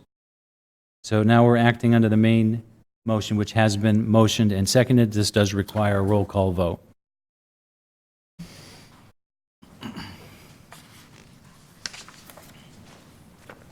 Mr. Fitzgibbons? Yes. Mr. Columbotus? Yes. Mrs. Loesch? Yes. Mr. Rushton? Yes. Mr. Gallagher? Yes. Mr. George? Yes. Mr. Wood? Yes. Mr. Chase? Yes. Mr. Souza? Yes. 9 in favor, none against. Moving on to item G, license transactions. We have petition P2019-020, change of manager of the Bridgewater Citizens Club. I see a note here that this is being postponed to our next meeting. Acting under petition P2019-021, 2 one-day liquor, one-day entertainment licenses for the Black Hat Brew Works. Motion to approve? There's a motion and there's a second to approve. Any discussion? Seeing none, all those in favor? Aye. Opposed? That's approved. We do not have any presentations this evening. I would Motion to entertain a take motion item to J take out of order? item J out of order. Is there a second? Second. There's a motion and there's a second to take item J out of order. Any discussion? All those in favor? Aye. Aye. We have 2 items on discussion for this evening. We have the chairman of the Plymouth County Commissioners here, Mr. Dan Pilata, who has been waiting very patiently since 7:30, to talk about the farm and the petting zoo issue that has arisen in the paper and elsewhere. And he's here to enlighten us and educate us on a little bit what this is all about. The floor is yours. Well, I'm actually here in response to your RFY 20-001, where it appeared that the council was going to make a resolution supporting the sheriff. That's how it appeared, so I asked if I could come on the agenda just to explain the situation before the council does take any action one way or the other. The sheriff's department, through the county of Plymouth, has been operating a farm for 100 years or so in Plymouth, known as the county farm. In 2010, the sheriff's department was taken over by the Commonwealth of Massachusetts. And in that takeover legislation, it requires that the sheriff's department have a lease with the county. And for 9 years, we've been trying to get a lease, and we haven't been able to get a lease. And our responsibility to protect the 27 towns, including Bridgewater, that farm doesn't have proper insurance, that farm doesn't have proper access, the buildings don't have insurance. You wouldn't operate your town this way, we don't operate our county that way. So we sent the sheriff an eviction notice, and of course that got all the press. We were trying to get rid of the little goats, but that wasn't really the case. All we really want him to do is sign a lease. We run 3 courthouses, Wareham, Brockton Superior, and Hingham. And they all have leases with the Commonwealth, and there are certain stipulations that we have to follow with insurances and certain things that they have to follow. The same must occur here. The sheriff will be evicted from the farm if the sheriff does not sign a lease. We have had the sheriff recently come and make a request to renegotiate because the negotiations had stopped. The county commission has agreed to negotiate, and we're trying to get this resolved. Believe it or not, the issue is not over money. The issue is over land. The sheriff uses about 60 acres of the 90-acre farm. The county commissioners want to use 20 acres of the 90-acre farm because the county commissioners are responsible for agriculture and horticulture, essentially 4-H in the county of Plymouth. And our programs are bulging for space. If you've ever been to the Marshfield Fair and seen the animals at the Marshfield Fair, that's your county tax dollars at work with all those children. We have 800 families, including a lot of families from Bridgewater, that use the cooperative extension through 4-H, and we're fighting for those children. So right now we're at a little bit of a standoff. He's a squatter. The sheriff does not have a lease. And we've treated him as if he has a lease. We're trying to present the county in a good light by being good stewards, but we've got 16 buildings on that farm, some of them in deplorable condition, that need to be insured and they need to be repaired. And the county of Plymouth can't even access the property because it's currently being run by the sheriff's department, and needless to say, security is priority number one when you're dealing with inmates. I'm here to answer any of your questions, and I ask you to stay out of the matter, as I wouldn't dive into a Bridgewater matter, that this will get worked out one way or the other, and if it doesn't work out and the sheriff needs to vacate the farm, we have plans in place to continue some of the farming items that are occurring on that site. Any questions? Anybody have any questions regarding this? No questions. Now, Mr. Chairman, may I ask you a question? Sure.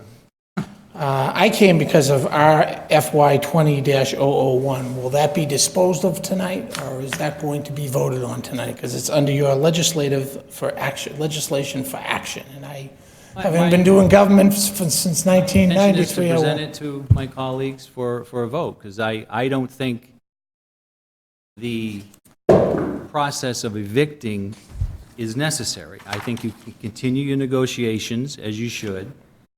I don't see the need for eviction.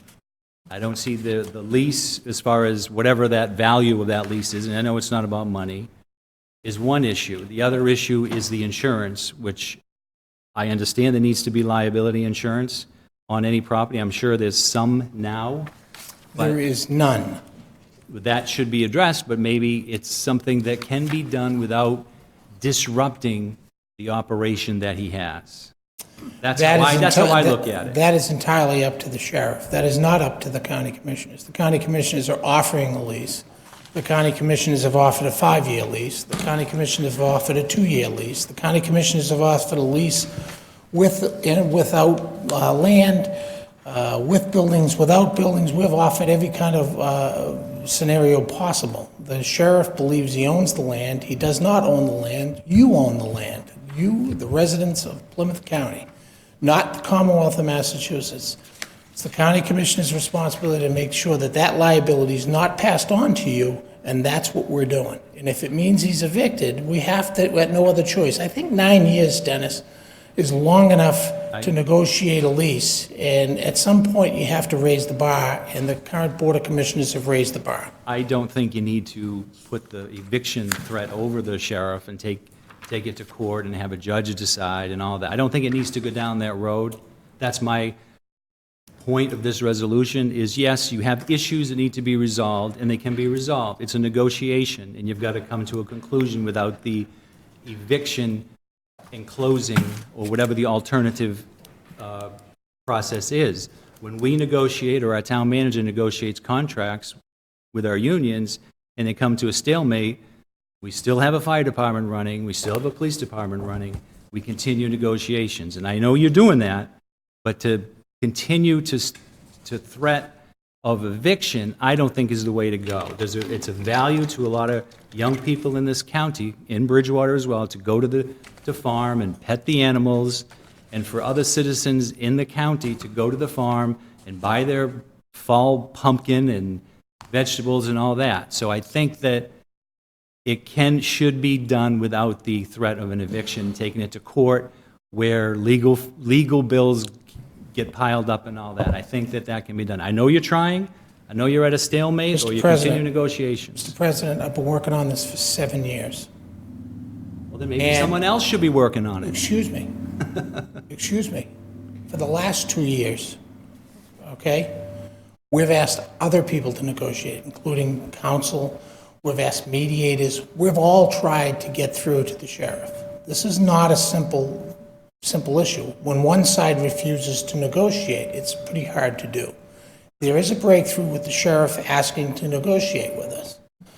But if the sheriff does not want to move forward, quickly, we have no choice. It's been too long. If Bridgewater wants to amend this order and say they'll take the liability of the buildings on behalf of the other 26 towns, be my guest. Mr. President, I do appreciate what's going on here, but this has turned from a discussion to a debate. Right. I'd like to move on, please. Sure, I'm done. Okay, item B, Rainbow's End, next steps and the ground testing. I know that Councilor Chase had asked us to come up for discussion, so I'll refer to him, and if he wants to elaborate on that a little bit.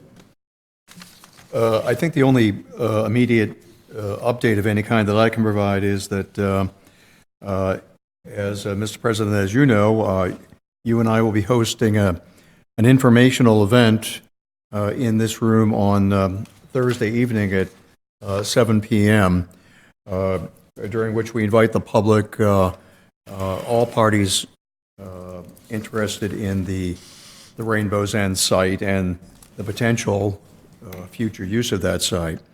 In terms of any real material update to the status, we know that sometime as of around July 4th, the period around July 4th, the site was dismantled and subsequently it has been disposed of by the Department of Corrections, who is the landlord, who is the lessor of that site. Again, I have no more relevant immediate update as to the status. Perhaps, Mr. President, it would be appropriate if you would agree that the town manager, should he have any further comment to make tonight? Yeah, the only thing I would ask of the town manager is there was testing of the soil. I don't know if that's been done at Rainbow's End, and as of a couple of weeks ago, there was still one pile of debris there. I don't know if that's been taken out yet or what the final disposition of that is.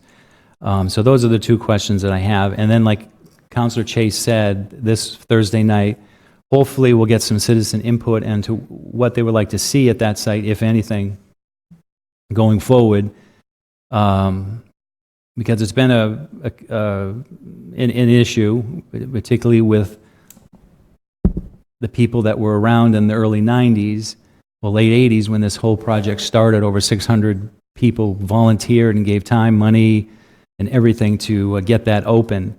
And as we have a history of in this town, once we build something, we don't take care of it, and then now it's gone. So whatever led to that, we're going to try to resolve these issues on Thursday night. And in addition to that, is we need to know what our relation to this is. This isn't our land either. It's the state's land, and we've put a playground on it with their permission, and we want to have that same authority to do something with that piece of land as well, if we decide to move forward with another playground or something else. So do you have any updates on the agreement with the state for that property and the testing and the disposal of the remaining pieces of wood? Don't have an update on the disposal of any remaining. I can reach out and find out. My understanding was it was all gone, but I'll reach out to the state tomorrow and just check on that. Testing is scheduled, probably not for at least another week, but the engineering company will come in and test and do a scan of the entire property with high-tech instruments that they use. Okay, so hopefully next meeting we'll bring back some feedback as to what we hear from the public as to what we can do to that property, what they would like to see done to that property, and then we have to get the proper authority. Does anybody have any questions regarding that? I just have a comment. BYSA will be there Saturday, as will my son, both of my sons, and they're very curious if there's any debris that anyone could get hurt on. Just fair warning, soccer opens on Saturday for the small little children. Mr. President, out of respect for Mr. Pilata being here, I think he'd like to be in the room when we vote on the resolution, so could I make a motion to take item L out of order? L.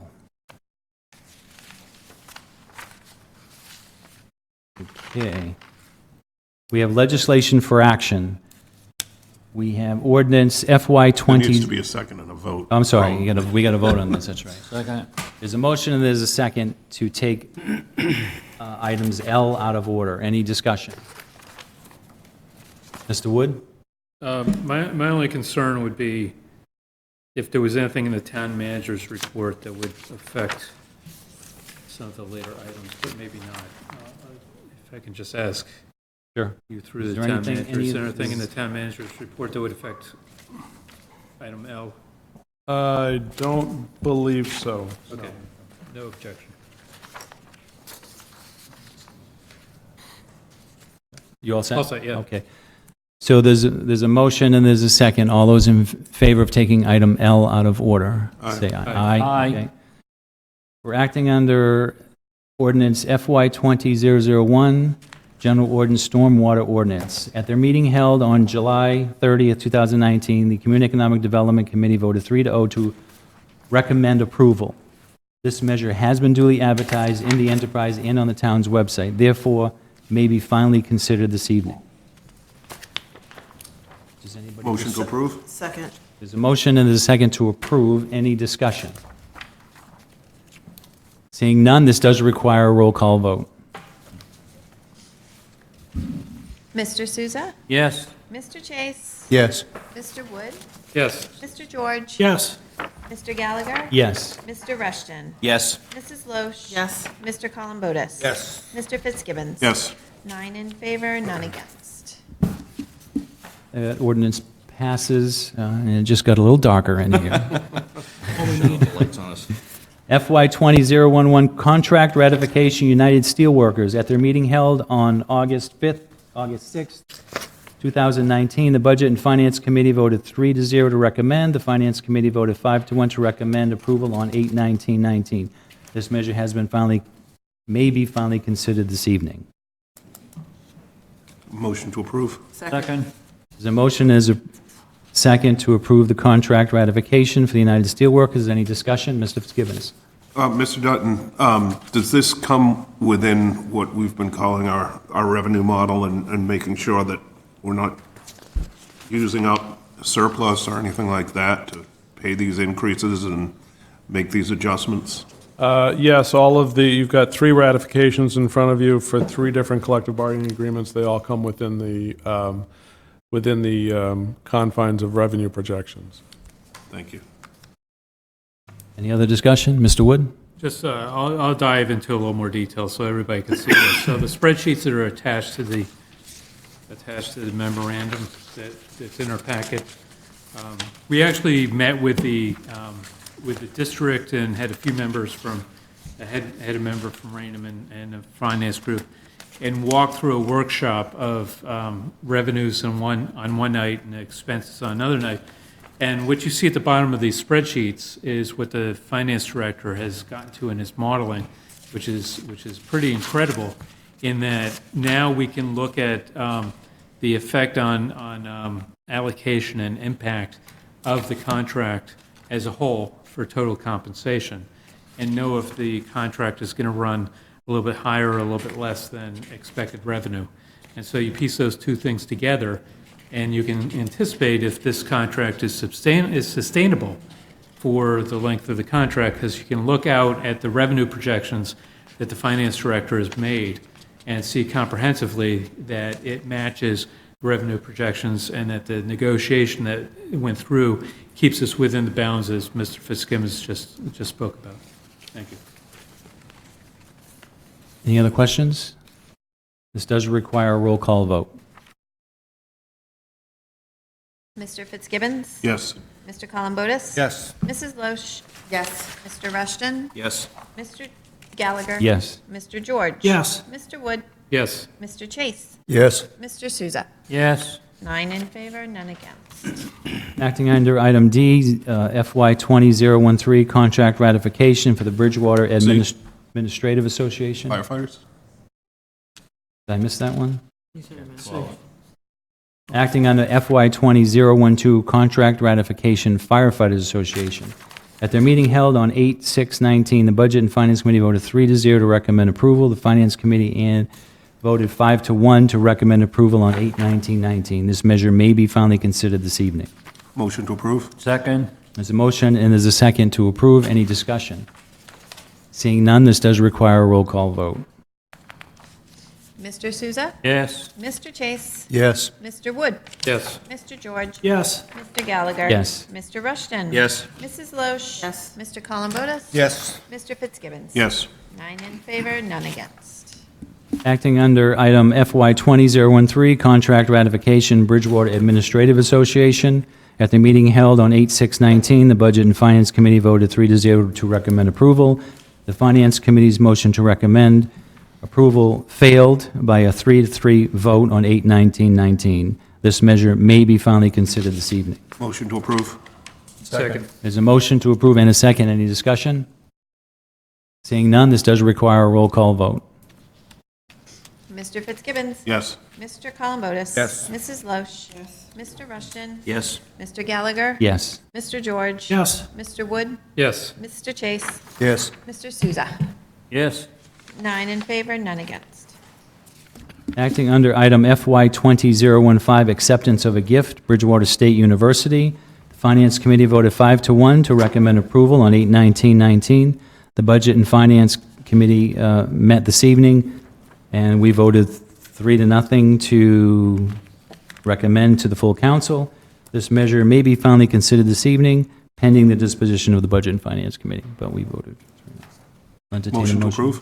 Second. There's a motion to approve and a second. Any discussion? I just want to thank BSU once again for the gift. It's an amount that's going to be distributed in the budget through the highway, police, and fire department, and help support the overall infrastructure that supports the community. Thank you. Could I follow up on that? Is there any communication from the town council that we're aware of to the president for this gift, thanking him to that effect? After tonight, we can. Yeah, he does. All right, thank you. Yep. Any other discussion? This does require a roll call vote. Mr. Souza? Yes. Mr. Chase? Yes. Mr. Wood? Yes. Mr. George? Yes. Mr. Gallagher? Yes. Mr. Rushton? Yes. Mrs. Loesch? Yes. Mr. Columbotus? Yes. Mr. Fitzgibbons? Yes. 9 in favor, none against. Acting under FY 20016, acceptance of a gift from the Massachusetts State Historical Records Advisory Board. The Finance Committee voted 6-0 to recommend approval on 8/19/19. The Budget and Finance Committee met this evening and voted 3-0 to recommend to the full council. Motion to approve? Second. There's a motion to approve and a second. Any discussion? Seeing none, this does require a roll call vote. Mr. Fitzgibbons? Yes. Mr. Columbotus? Yes. Mrs. Loesch? Yes. Mr. Rushton? Yes. Mr. Gallagher? Yes. Mr. George? Yes. Mr. Wood? Yes. Mr. Chase? Yes. Mr. Souza? Yes. 9 in favor, none against. Acting under item FY 20018-2019, special election warrant for October 19th, 2019. This measure was not referred to any committee. 14 days has elapsed per section XV 111 of the council rules and procedures. Therefore, this measure may be finally considered this evening. Motion to approve? Second. There's a motion to approve and a second. Any discussion? I think we covered it all earlier. Seeing none, this does require a roll call vote. Mr. Souza? Yes. Mr. Chase? Yes. Mr. Wood? Yes. Mr. George? Yes. Mr. Gallagher? Yes. Mr. Rushton? Yes. Mrs. Loesch? Yes. Mr. Columbotus? Yes. Mr. Fitzgibbons? Yes. 9 in favor, none against. I do have the warrant here that we all need to sign. I'll pass it to my left first. Sorry.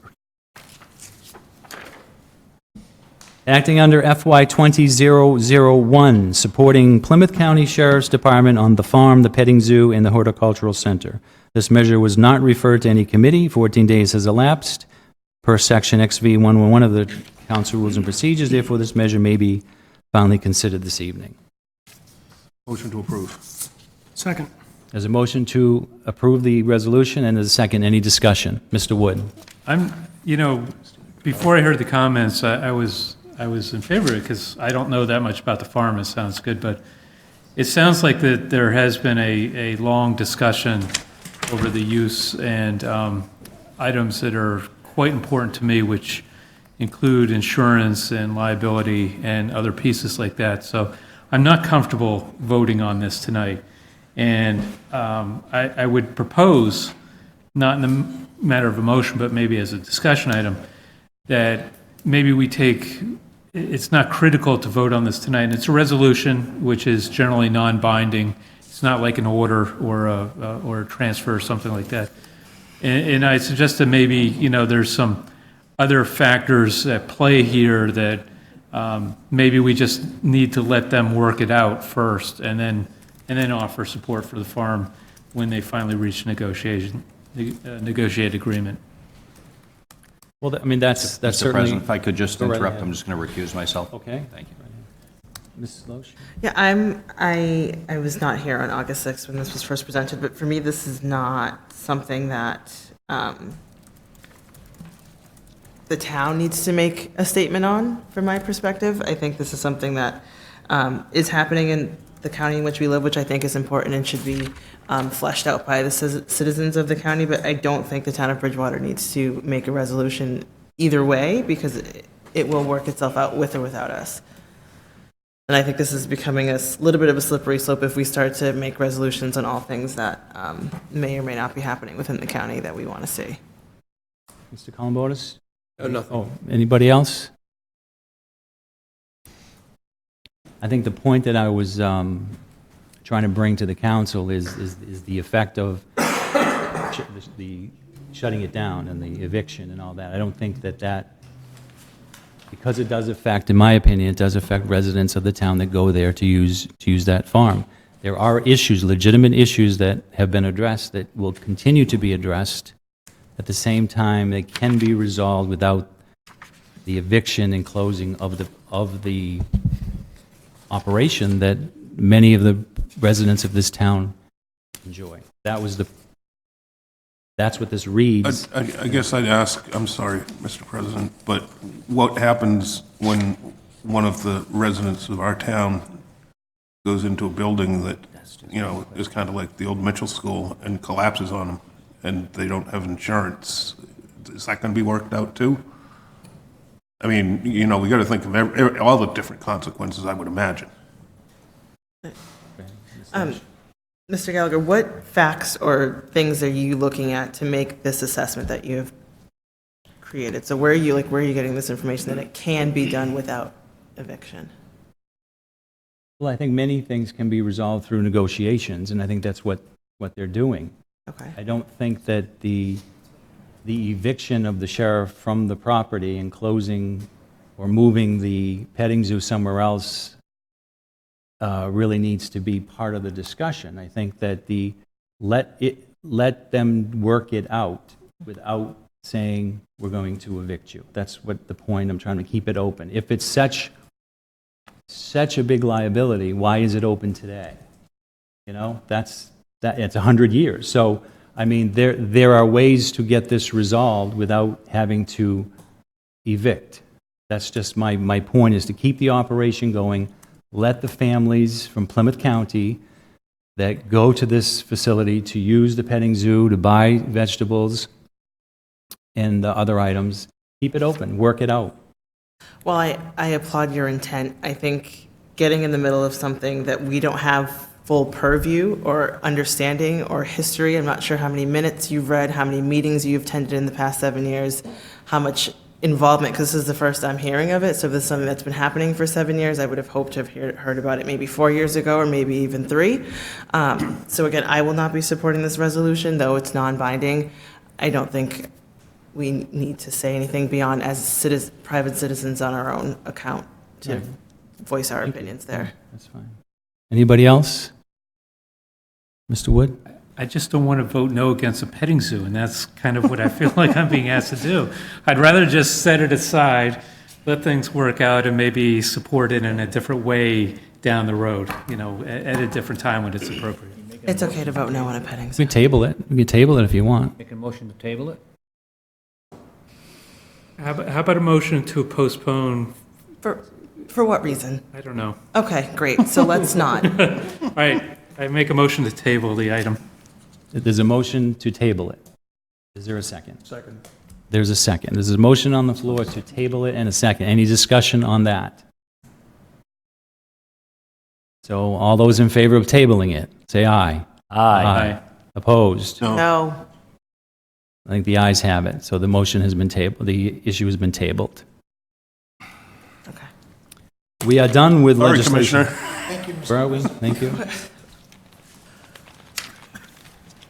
Now we're going to go back to, well, we don't have any presentations. Town manager's report. He's probably added 20 pages to that since 7:30, so we have about 6 or 7 items on the town manager's report. We'll begin with a McElwain School update. I don't know who requested that, but All right, I can give you a little bit of an update. That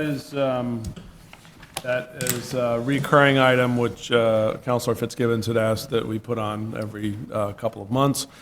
Just to give you an update, the comprehensive permit appeal expired the end of May, and the comprehensive permit was filed with the Registry of Deeds. Just so you know, it was about 20 months between the RFP response or submissions and the actual vote of the comprehensive permit, which is not is right about in line with other comparable projects. So not very quick, not too lengthy. So that was just about on par. Project currently has been awarded $300,000 in state historic tax credits, $200 to go towards the old McElwain structure, and another $100 to go towards 242 Main Street, which you will recall that the proponents had also purchased.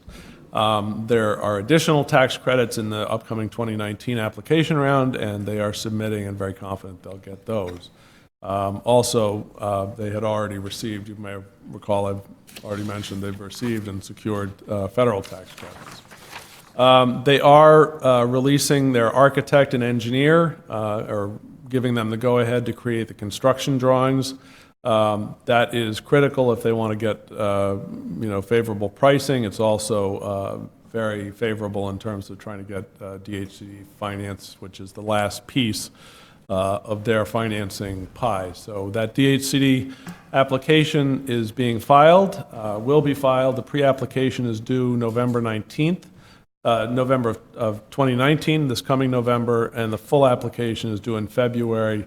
The award will be made sometime in the late spring or early summer of next year. So once they have that, then the path is clear to begin the project and finalize the transaction of the actual property. This month, they're doing a little bit of selective demolition so that they understand, so the engineers on the project understand what they have to do structurally with the current McElwain. And they are also proceeding this week with required test pits which were required under the comprehensive permit. So the town engineer will oversee those test pits. So that's basically the update with the McElwain. Happy to answer questions on that one. Anybody has questions? Go ahead. For you. So, town manager, so I may have missed this. What is the projected completion date of the project? They estimate it'll take, I believe it was 14 to 16 months after closing to complete the project. So you're looking at, 2022? say, summer of next year, so say it's June of next year, be December of 2021, roughly. Okay, all intents and purposes, 2022. Yeah. Okay, thank you. Yep. so they have, how much money have they received through all their grant applications? They've received all of it? They've received all that they, actually a little more than they had expected so far, and the last piece is the DHCD, which they are very confident they'll get. And then at what point do we get our money? Then that closing would happen late spring, early summer. So the project wouldn't be completed until 14 months after next summer then, like Right. you said, Right. late 2021. 2021. 2021. December of 2021. Well, that, you said December, I'm saying, all intents and purposes, we're looking at January, February 2022. 22, okay. Those projects never finish on time. Any other questions? Next item is the Mitchell School. Mitchell School, I wanna think talk we've about. beaten the dead horse. We do, as the council has asked, I do have a contingency plan in the event of a no vote, and we would plow forward looking at the feasibility of repairing the existing building, and I think that's been discussed here this evening, so I won't rehash that. That'll also require an additional appropriation. We'll have to get a little bit of money from the council in order to analyze the building for repair rather than the demolition of the building. And then we would also move forward with the MSBA's accelerated repair program, primarily for the roof repair and replacement. That application doesn't come around until early January. Also, then, obviously, have to hire the architect to complete the renovation or repair plan. So that's very basically on the Mitchell, if anybody has a question. Mr. President, through you to the town manager. So if we go with Plan B, does that also entail us to have to put out an RFP for all of the construction, all of that, through the normal RFP process within the state? Yes. So we'll be back to going with the lowest bidder?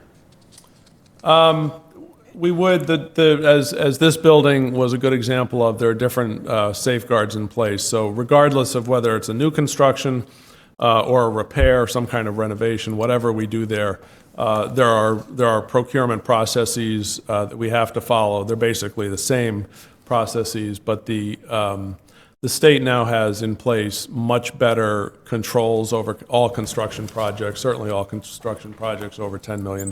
Who will oversee the project in Plan B? So we would continue with the building committee. The committee, similar to this building, would oversee the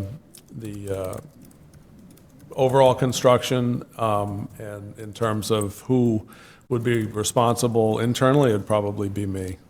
So there'd be no OPM? Oh, no, we'd have to hire an OPM. Okay, so That's what I was getting at with the state rules that now require OPMs. So not like the last time, this time, regardless of A or B, there will be an OPM on site to manage the construction, so we do not have the same issues that we had with the first building. Absolutely. Thank you. Any other questions regarding the Mitchell School, Mr. Fitzgibbons? Since I already made a Nixon reference, I'll make a Lewis Carroll reference too. There's a poem in Alice Through the Looking Glass, I believe, and it's the Green Knight who says, "I was thinking of a plan to dye one's whiskers green, and always use so large a fan that they could not be seen."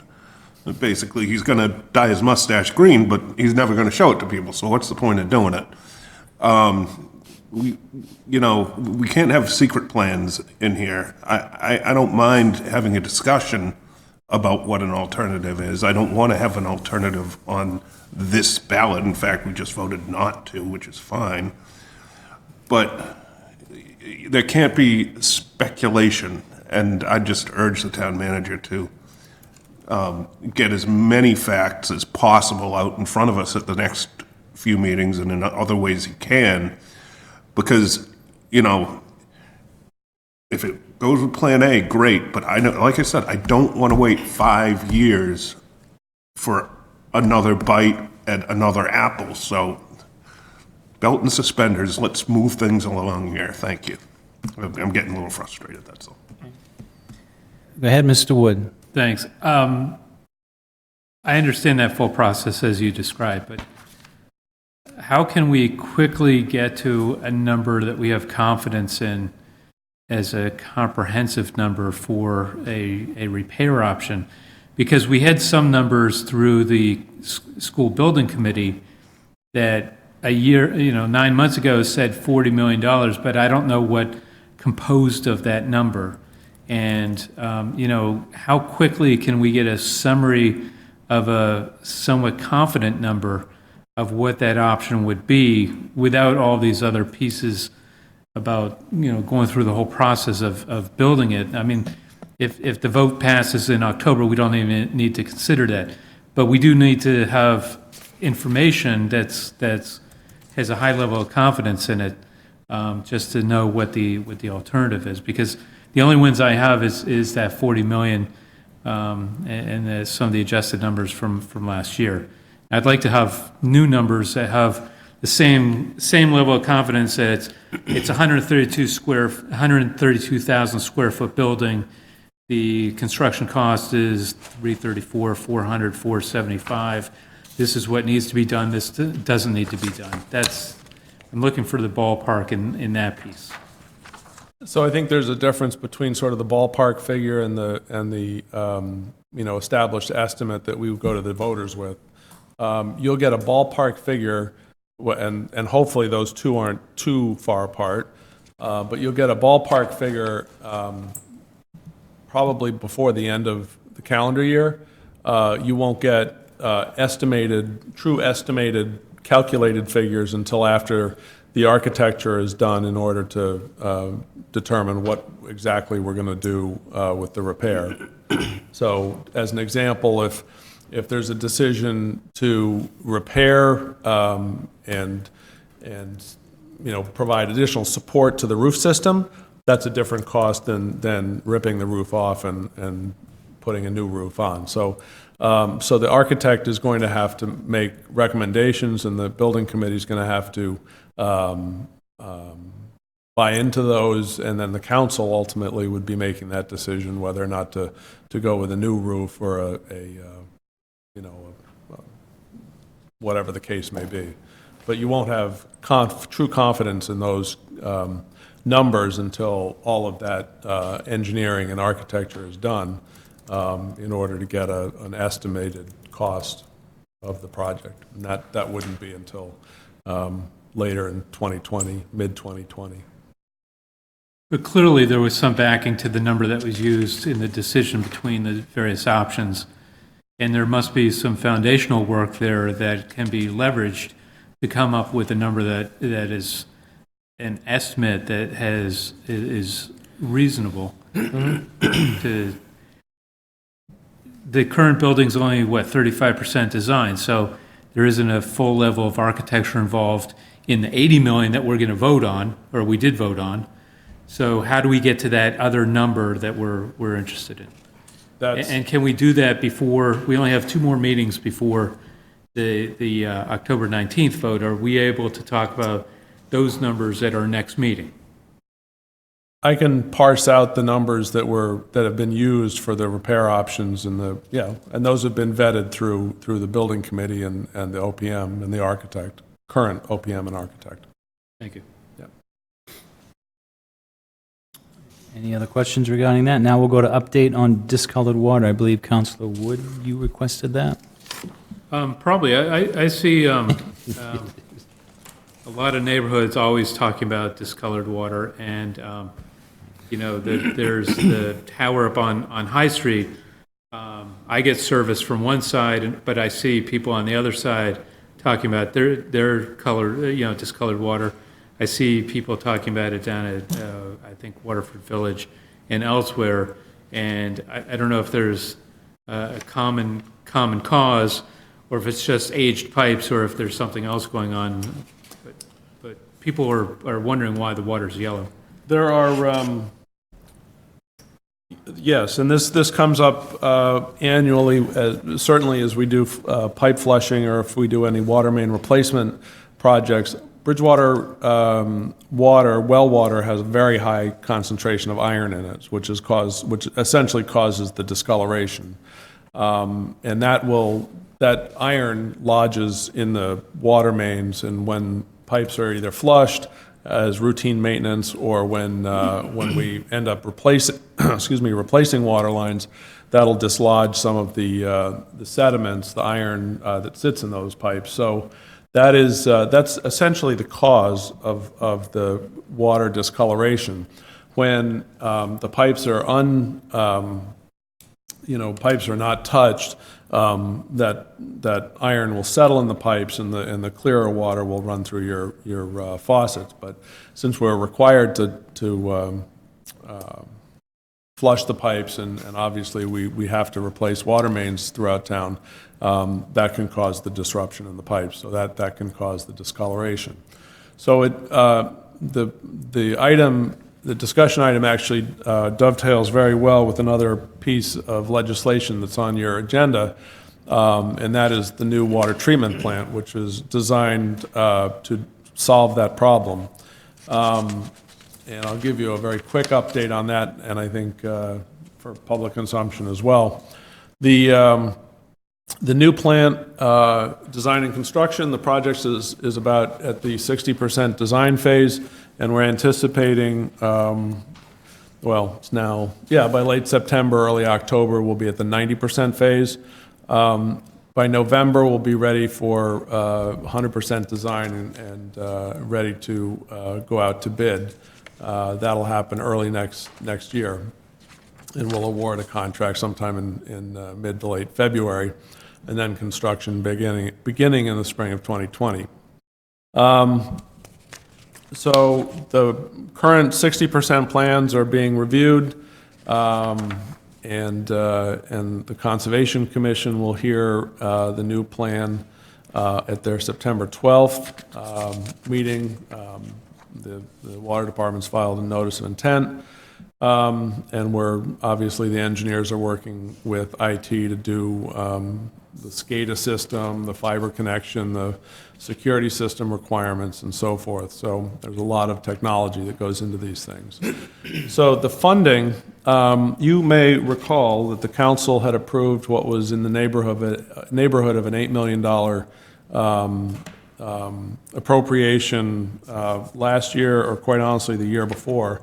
And that was a figure that's now very small. The final number, I don't have in front of me, but the final number is more like in the $16 million range. We do get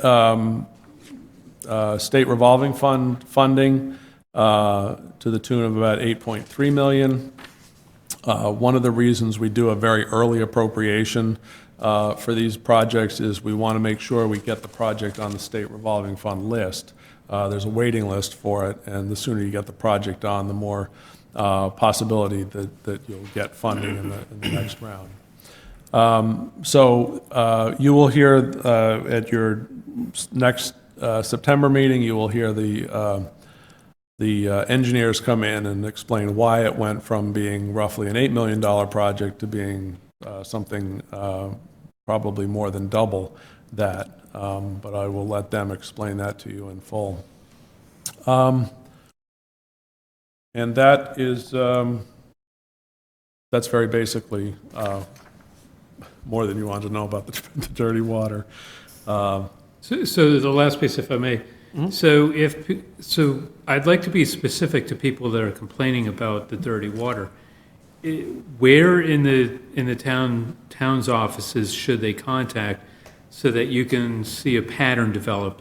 Because it's okay to say, well, it's related to hydrant flushing, but if there's none in their area and there's something else going on, you should see a pattern. So who should they contact? They should contact the water department. The water department logs all calls and can track patterns around town. If there is a pattern, for instance, I don't remember the name of the street, but there was a street where we identified a chronic problem with discolored water because that neighborhood was not looped. That was one of the reasons that they were getting a chronic problem with discolored water. Looping water systems is very important to keep the pipes flushed out as best as possible without having to actually manually flush, which we do every year anyway. But looping the system provides a bunch of benefits. That is not something that traditionally the water department had required in years past. That's now something that we do require in virtually all new projects, and certainly any line replacements. We require the system to be looped. So that I would encourage people, if there's a chronic problem and they can identify patterns, or if they're identifying more discoloration than normal, to call the water department and log that call with their address. Thank you. Yeah. Okay, moving on to update on the Parkland steward position, Ann Stiles and Hart. I think I put this on. I know that in the current budget, we didn't fund a position for part-time Parkland steward, but we did have a discussion as a council to highly encourage you to work out a way to try to get that position in and work with the rec department. I just want to know where that stands. That is, you did request that, and actually it was budgeted item this year, so we were able to add that to the supplemental budget that we did. The Parkland steward, we are virtually, well, we're probably a couple weeks away from hiring the environmental planner. And as you recall, the Parkland steward will be working in conjunction with both the Parks and Rec director as well, excuse me, as well as the environmental planner. So as soon as the environmental planner is on board, the Parkland steward hire the posting will go out, and we will start interviewing Parkland steward candidates. We have a list of park issues to take care of right away, so there's no lack of work for that person, as I'm sure the council well knows. So that's a brief update on that one. Stiles and Hart, we intend, as you know, we've made application for the state to get some reimbursement for a potential property purchase that we will be making. We had a site visit from the state, and they were quite impressed with the Stiles and Hart generally and the property down there. And I know most people in Bridgewater have never been on that property. It has an exceptional potential. Next year's application, which we explained to the state in the interest of full disclosure, the next step will be to apply at next funding round, regardless of whether we get this funding. The next funding round will be applying money for improvements to the parking areas, as well as trailhead improvements and pretty drastic, substantial trail improvements throughout the park. So that's the next step to Stiles and Hart after we get through the potential property purchase. Update on Broad Street. Broad Street, we have had another overture from the developer who owns a good chunk of the properties on Broad Street. As you recall, we've been awaiting his submission to the planning board for a development plan, which was promised most recently as, I think, the May planning board meeting, if not earlier, maybe the April meeting. And that we have heard from them this week, actually last week, end of last week. He promises to have something put together within the next couple of weeks to be able to submit to the planning board. So we are waiting on him. Mr. President, through you, to the town manager. And I actually may ask a question to the town attorney as well. That's all well and good. But we've heard this same story for at least a couple of years. I know that we're very limited in compelling him to do something with the property in regards to development. He's got to go through the process. But do we have a remedy to compel him to at least clean the property up or do something that isn't taking away? You drive through the center of town, and if you're in traffic, all you see are empty lots, dilapidated and condemned buildings. So as a town, and I know this has always been an issue, do we have any recourse to compel him to at least address the issue of the property being in disrepair and really adversely affecting the town? I don't believe there's a whole lot of recourse in our current ordinances. Within the zoning? It would have to be some sort of zoning enforcement issue, and I'm just trying to think off the top of my head what there could be zoning-wise. You might have Board of Health issues. conceivably, and then you could have, excuse me, your Board of Health Enforcement officer deal with it in that way. There is somewhat limited recourse unless it's something very particular that they then issue some sort of enforcement order on or enforcement mechanism, which, you know, inevitably we can bring to court and address it through the courts, but it has to be specific to something that the Board of Health sees as a Board of Health issue or something specific to the zoning enforcement officer seeing as a zoning issue. I haven't looked at those in that vein, obviously. I certainly think that's probably something that they are looking at and have looked at. I haven't talked to them directly about any of that, but. I mean, that would be my next question is, when has the Board of Health actually been on those properties? When was the last time he was there? And if you don't know, what I'd like to see is for him to inspect those properties, because I walked by them last week, and just staying on the sidewalk, looking at those properties, I'm not a Board of Health expert, but I'm pretty confident there are some things on those properties that we as a town need to address.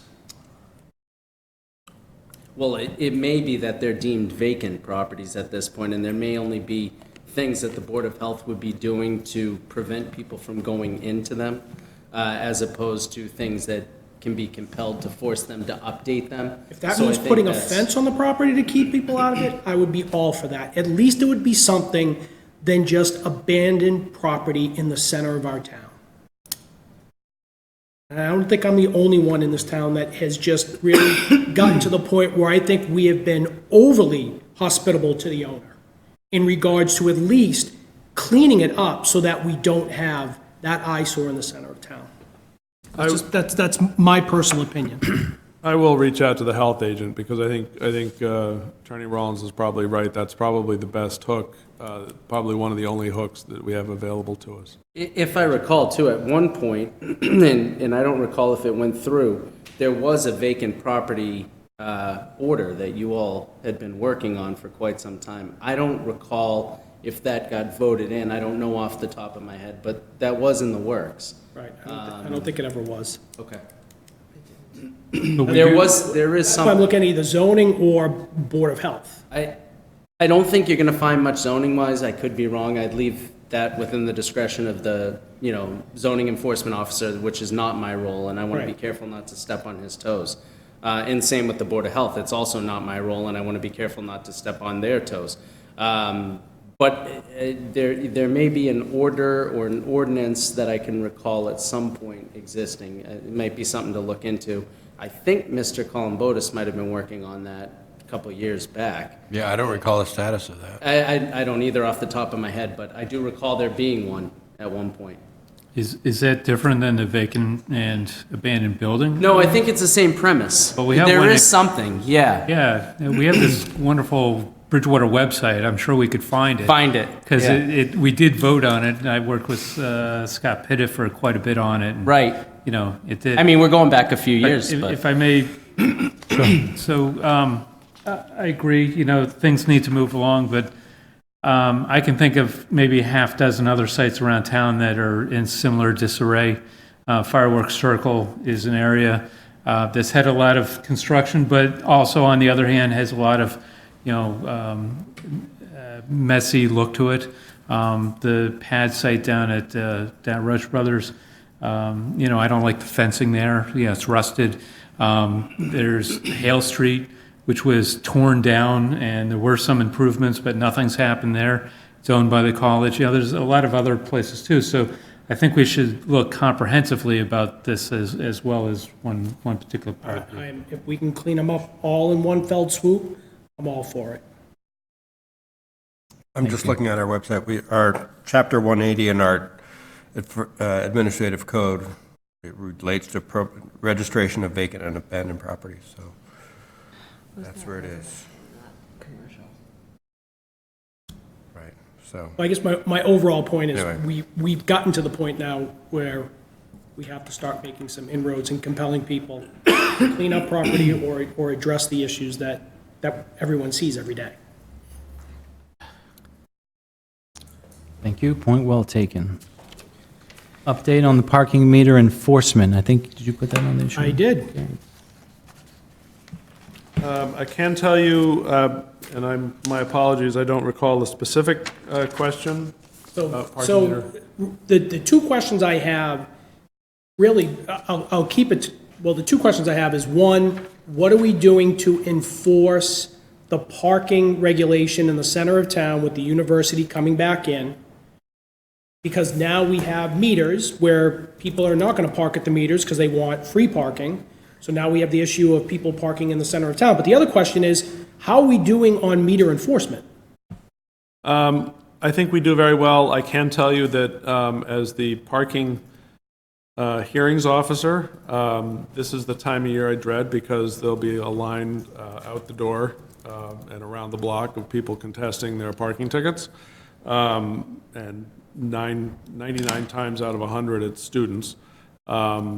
So the police department, as a rule, tries to I won't say aggressively,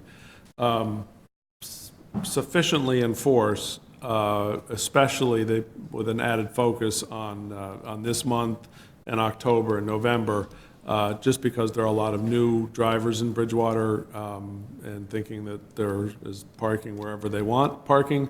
So they are particularly diligent about that. So we do aggressively enforce that. Similarly, we are aggressively enforcing the meters now that we have paid parking, because obviously we don't want people getting a $20 ticket. And I say this in all seriousness, we don't want people getting a $20 ticket when they could go down and they could park for $1 at the meter. So we are pushing people to that. So police department does a good job with that. Okay.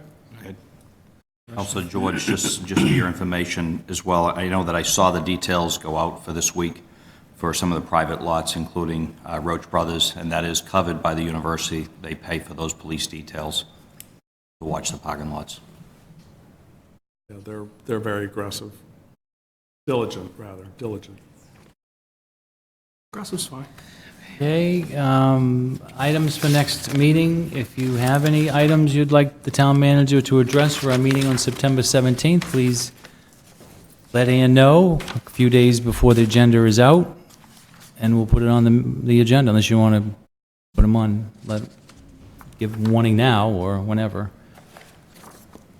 Moving on, we did discussions, committee reports, the Public Safety Committee meeting update. Mr. President, I'll make that extremely brief given the time, but we had a productive 2.5 hour meeting on the 27th. We had a number of issues we discussed, mostly related to some difficult intersections, including downtown and some of the stop signs. One of the ideas that came out of that was that the Highway Department was going to get us a cost on a solar-powered LED stop sign, and see if that works at all, but that was discussed. We talked about some loading dock. If you remember the neighbors' dinner, there was some discussion about tractor trailers going down Park Ave. So we looked at some maps and some reconfiguration, and everyone in the room was in agreement that as long as the university bore the cost of that, there could be some changes there. We talked about the Fire Station Building Committee, about discussions with the town manager and the fire chief, putting that together, the deadline, or at least we're looking for by the end of the year. The town manager can correct me if I'm wrong. We also discussed park safety. We discussed not only the equipment, but really, for example, Marathon Park, it's not visible from the street, and talked about bringing some of that brush down so that it could be clearly visible right to the park from the roadway going by. And then lastly, we talked about EEE. I was just concerned as a counselor and a member of the Public Safety Committee, really what the process is, as other communities around us were closing their parks at dusk. You know, we share a regional high school. Rainham is closed, Bridgewater has not. Sort of what that process was and whose responsibility was that to make a recommendation to close parks. So we kind of worked through that process, and that was about it. I would certainly entertain any questions if anybody has any. Actually, I have one through you, and I don't know if you can answer it or the town manager. I've noticed a couple of speed signs, digital ones, that are on poles, and it has, if it's clocking you over the speed limit, it's flashing. Yep. Are we putting those up? We put they appear permanent, but they're actually movable. Okay. We do put those up. Okay, so we're doing it. Yes. And we've got the okay from National Grid to do that, right? Yeah. Okay, because my only concern was if people were doing it on their own and National Grid got wind of it, they take them. I just don't want people to, and they don't look cheap, so. I believe the police chief, as a result of citizen complaints on particular streets, will use that as a sort of an enforcement tool. No, I think it's a great idea, I just didn't know who was doing it. Yeah. Reminds me. Thank you. Any other questions?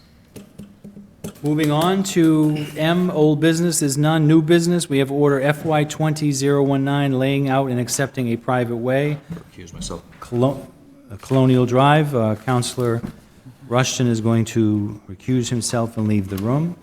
He's gonna leave the room a lot. Should also note the town attorney is excusing himself from the Town room. attorney, anybody else want to leave? Can I leave? I want to go home. Go ahead. I'll refer to Counselor Loesch, who is the sponsor of this order.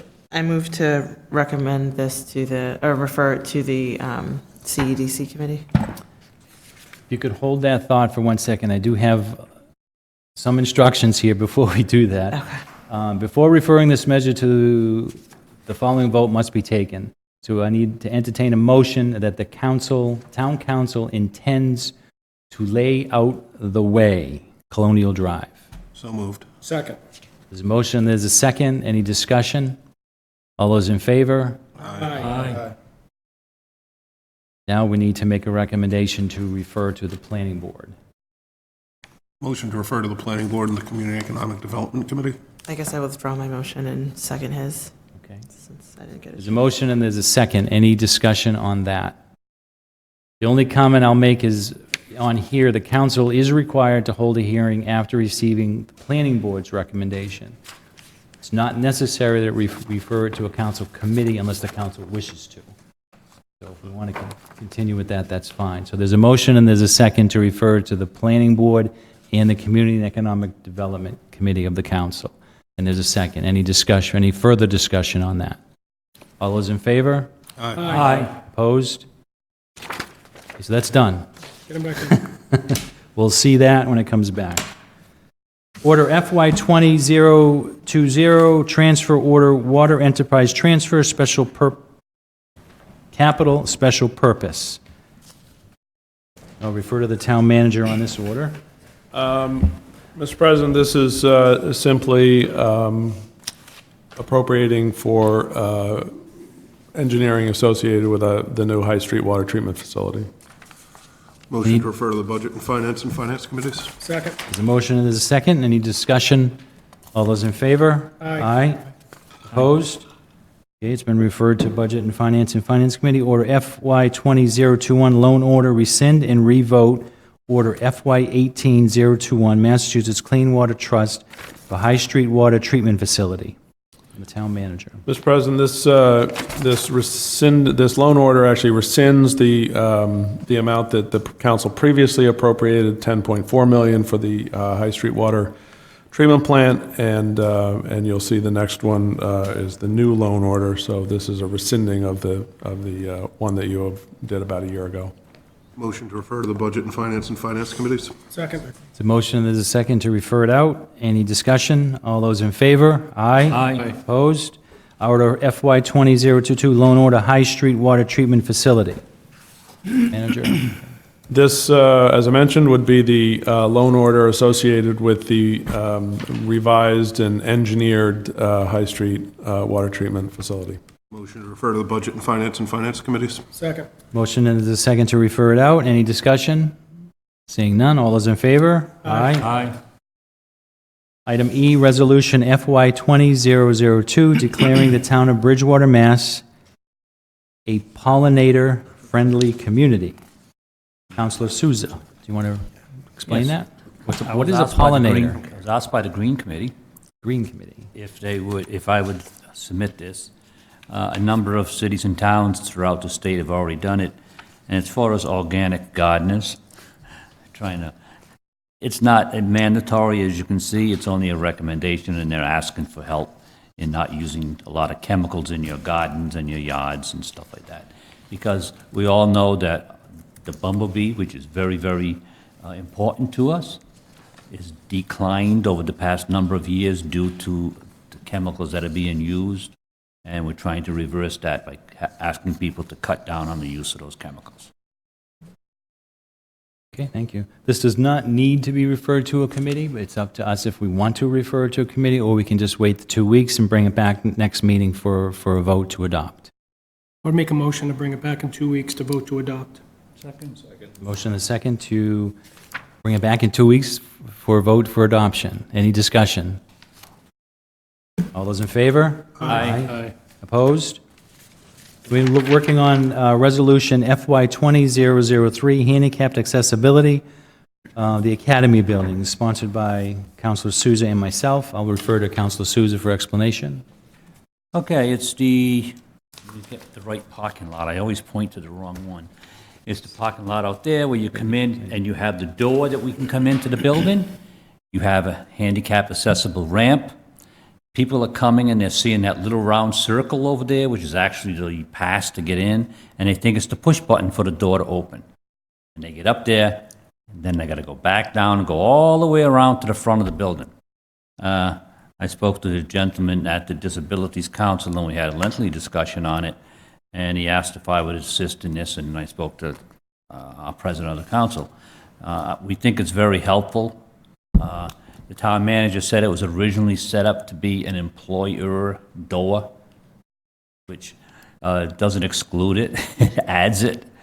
The thing is, when I looked into the statute, it says 1/2 of the number of your doors that you're using to get into your building had to be handicap accessible. That might explain why the door on that side of our building where the parking lot is has only getting out, not in. You can't get in over there. Because if you could get in on that one, then we needed 2 handicap doors. But I've asked, and I spoke with the town manager as well, and it's just something that we should do for the people. Look at our population. It's already, like myself, I'm part of that 14.6% of our population is already senior citizens, and that number is growing. I guess what's the, I think it could be a public safety issue, do you think? Well, it's not. What we're looking at is we're following the Americans with Disabilities Act. They set the standard, and the standard is we're okay the way we are, to be honest with you, as far as the Americans with Disabilities Act. But to better serve our community, I think it'd be well worth changing that door and making that one and the one inside accessed by people with disabilities.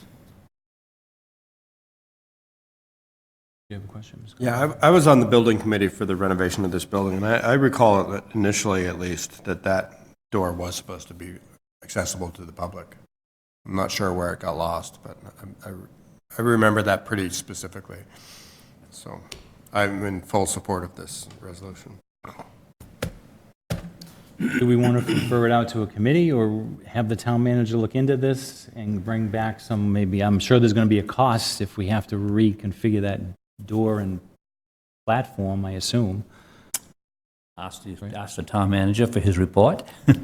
We are in the process of getting a cost estimate on doing what. So we could bring this Counselor back Sousa- in 2 weeks and we may have an estimate, right? Sure. Okay, so A we'll, motion to bring the order back in 2 weeks. there's a motion to the second to bring this back in 2 weeks. All those in favor? Aye. Opposed? We'll see it in 2 weeks. Now, citizens' comments. Everybody left except a few people. Are there any citizens here that wish to speak during the citizens' comments portion of our meeting? Any citizens here wish to speak during the citizens' comments portion of our meeting? Seeing none, I will go to my council for their comments. Start with Mr. Souza. It's been a great summer. Am I sorry that I missed the last meeting, but I was in New Orleans. And I think we're coming a long way. We looked into some good things. Safety is moving forward. And I think we just have to keep on pulling forward and think of our citizens on everything that we do. Thank you. Mr. Chase? No comments. Mr. Wood? The boat's out of the water, the hurricane's headed toward Florida. I think it would be a good time to remind people about hurricane preparing for hurricane. Batteries, water, et cetera. And maybe the town can put something out as well. Thank you. Mr. George? Just, can't believe the summer's gone. Just kind of Plenty of crazy. summer left. Plenty of summer. Supposedly. But one thing I just wanted to say too is I think it's very prudent for the town to have a Plan B when it comes to the Mitchell vote, but I have the same expectation of the information that is available to consider a Plan B as we do for considering Plan A. The one thing that I would be very fearful of is people looking at Plan B as a cheaper version of getting it done without knowing exactly what that entails. I don't think anyone wants to spend any more tax money, but let's not repeat exactly what happened when they built the first Mitchell. Thank you. Mr. Rushton? No comment. Mrs. Loesch? I'm excited for the first day of school. Thank you for all in the BR community, because today was orientation. It went well. There was no crying. So I'm looking forward to tomorrow. By you or your son? My son. I'm overjoyed. And just thinking about how things are progressing in the town, to your point, Mr. Susan, I think I heard it earlier. Tonight is just making sure that we all are reading and understanding fully what's happening and what we're voting on and what things look like. Because to your point, it's not going to be either or. There's a vote, and then we're going to be in a different position, and it is going to take some years. I think someone told me my son would go to the new school, and I know that's never, if I have another son, maybe. But we need to really be cognizant and prepared and understand what we're doing, because it is going to, the $588 or whatever it might be, will cost you much more if there's no school in town, because people will leave. Mr. Columbotus? Yeah, I would just urge people to be very thoughtful and educate themselves about the facts pertaining to the construction of a new school or renovation of an existing. It's nothing one should go into without a real rigorous look at it, because a lot rides on it. And I think in the end, if you look at the analysis, that self-interest of even those without any kids in the school will be served by the construction of a new school. Thank you. I'd like to echo what Mr. George, Ms. Loesch, and Mr. Columbotus said about the Mitchell School. There's plenty there's plenty of information out there. There's plenty of information for you to understand what's going to happen. There's plenty of information out on the town website about what other projects we have coming up and what other asks we're going to be having for your tax dollars. It's not a secret we need a fire station. It's not a secret we need to upgrade our storm drainage and roadways systems. It's not a secret that, as somebody mentioned earlier, we're going to have to do something with the old high school sooner rather than later. And it's all out there. You can find the information for yourself. Get the information, get yourself educated, and understand about it, and go in and make the right vote for you. I trust the voters in the town to do the right thing, so, but I trust them even more when they're educated on it. Thank you. Thank you, Ms. Fields. I have just a couple of things. I have a lot of things, but I'm only going to take a couple of them out. And that is what has already been said about the pending debt exclusion vote on October 19th, is just read the information, know what it means, get informed, ask questions. That's what it's all about. There's plenty of time between now and October 19th. I'm sure there'll be a lot more discussion, either in public or on social media, about the issue. It's just, become informed so you know the ramifications if it doesn't pass. And for the meaning behind what we're trying to do for the town. Secondly, in 2 nights from now, Councilor Chase and I will again host an informational session here for the public to come in to hopefully have a discussion about Rainbow's End from A to Z, how we got to where we are and where we want to go from here. And hopefully after that, Councilor Chase and I will get together and work with the town manager proposing something, hopefully on that site. On that note, we do have an executive session this evening. So under Mass General Law, Chapter 30A, I'd make a Section... motion to take item Q up after 10:30. Q? There's a motion to take item I'll second that. Q out of, up after 8:30. 10:30. 10:30. There's a second. Any discussion? All those in favor? Aye. Opposed? So we will go into executive session under Mass General Law, Chapter 38, Section 21A6, to consider the purchase, exchange, lease, or value of real property if the chair declares that an open meeting may have a detrimental effect on the negotiating position of the public body. And we will adjourn from executive session. So moved. There's a motion. Second. There's a second. This does require a roll call vote to go into executive session. Mr. Souza. Yes. Mr. Chase. Yes. Mr. Wood. Yes. Mr. George. Yes. Mr. Gallagher. Yes. Mr. Rushton. Yes. Mrs. Loesch. Yes. Mr. Columbotus. Yes. Mr. Fitzgibbons. Yes. 9 in favor, none against. We are in executive session.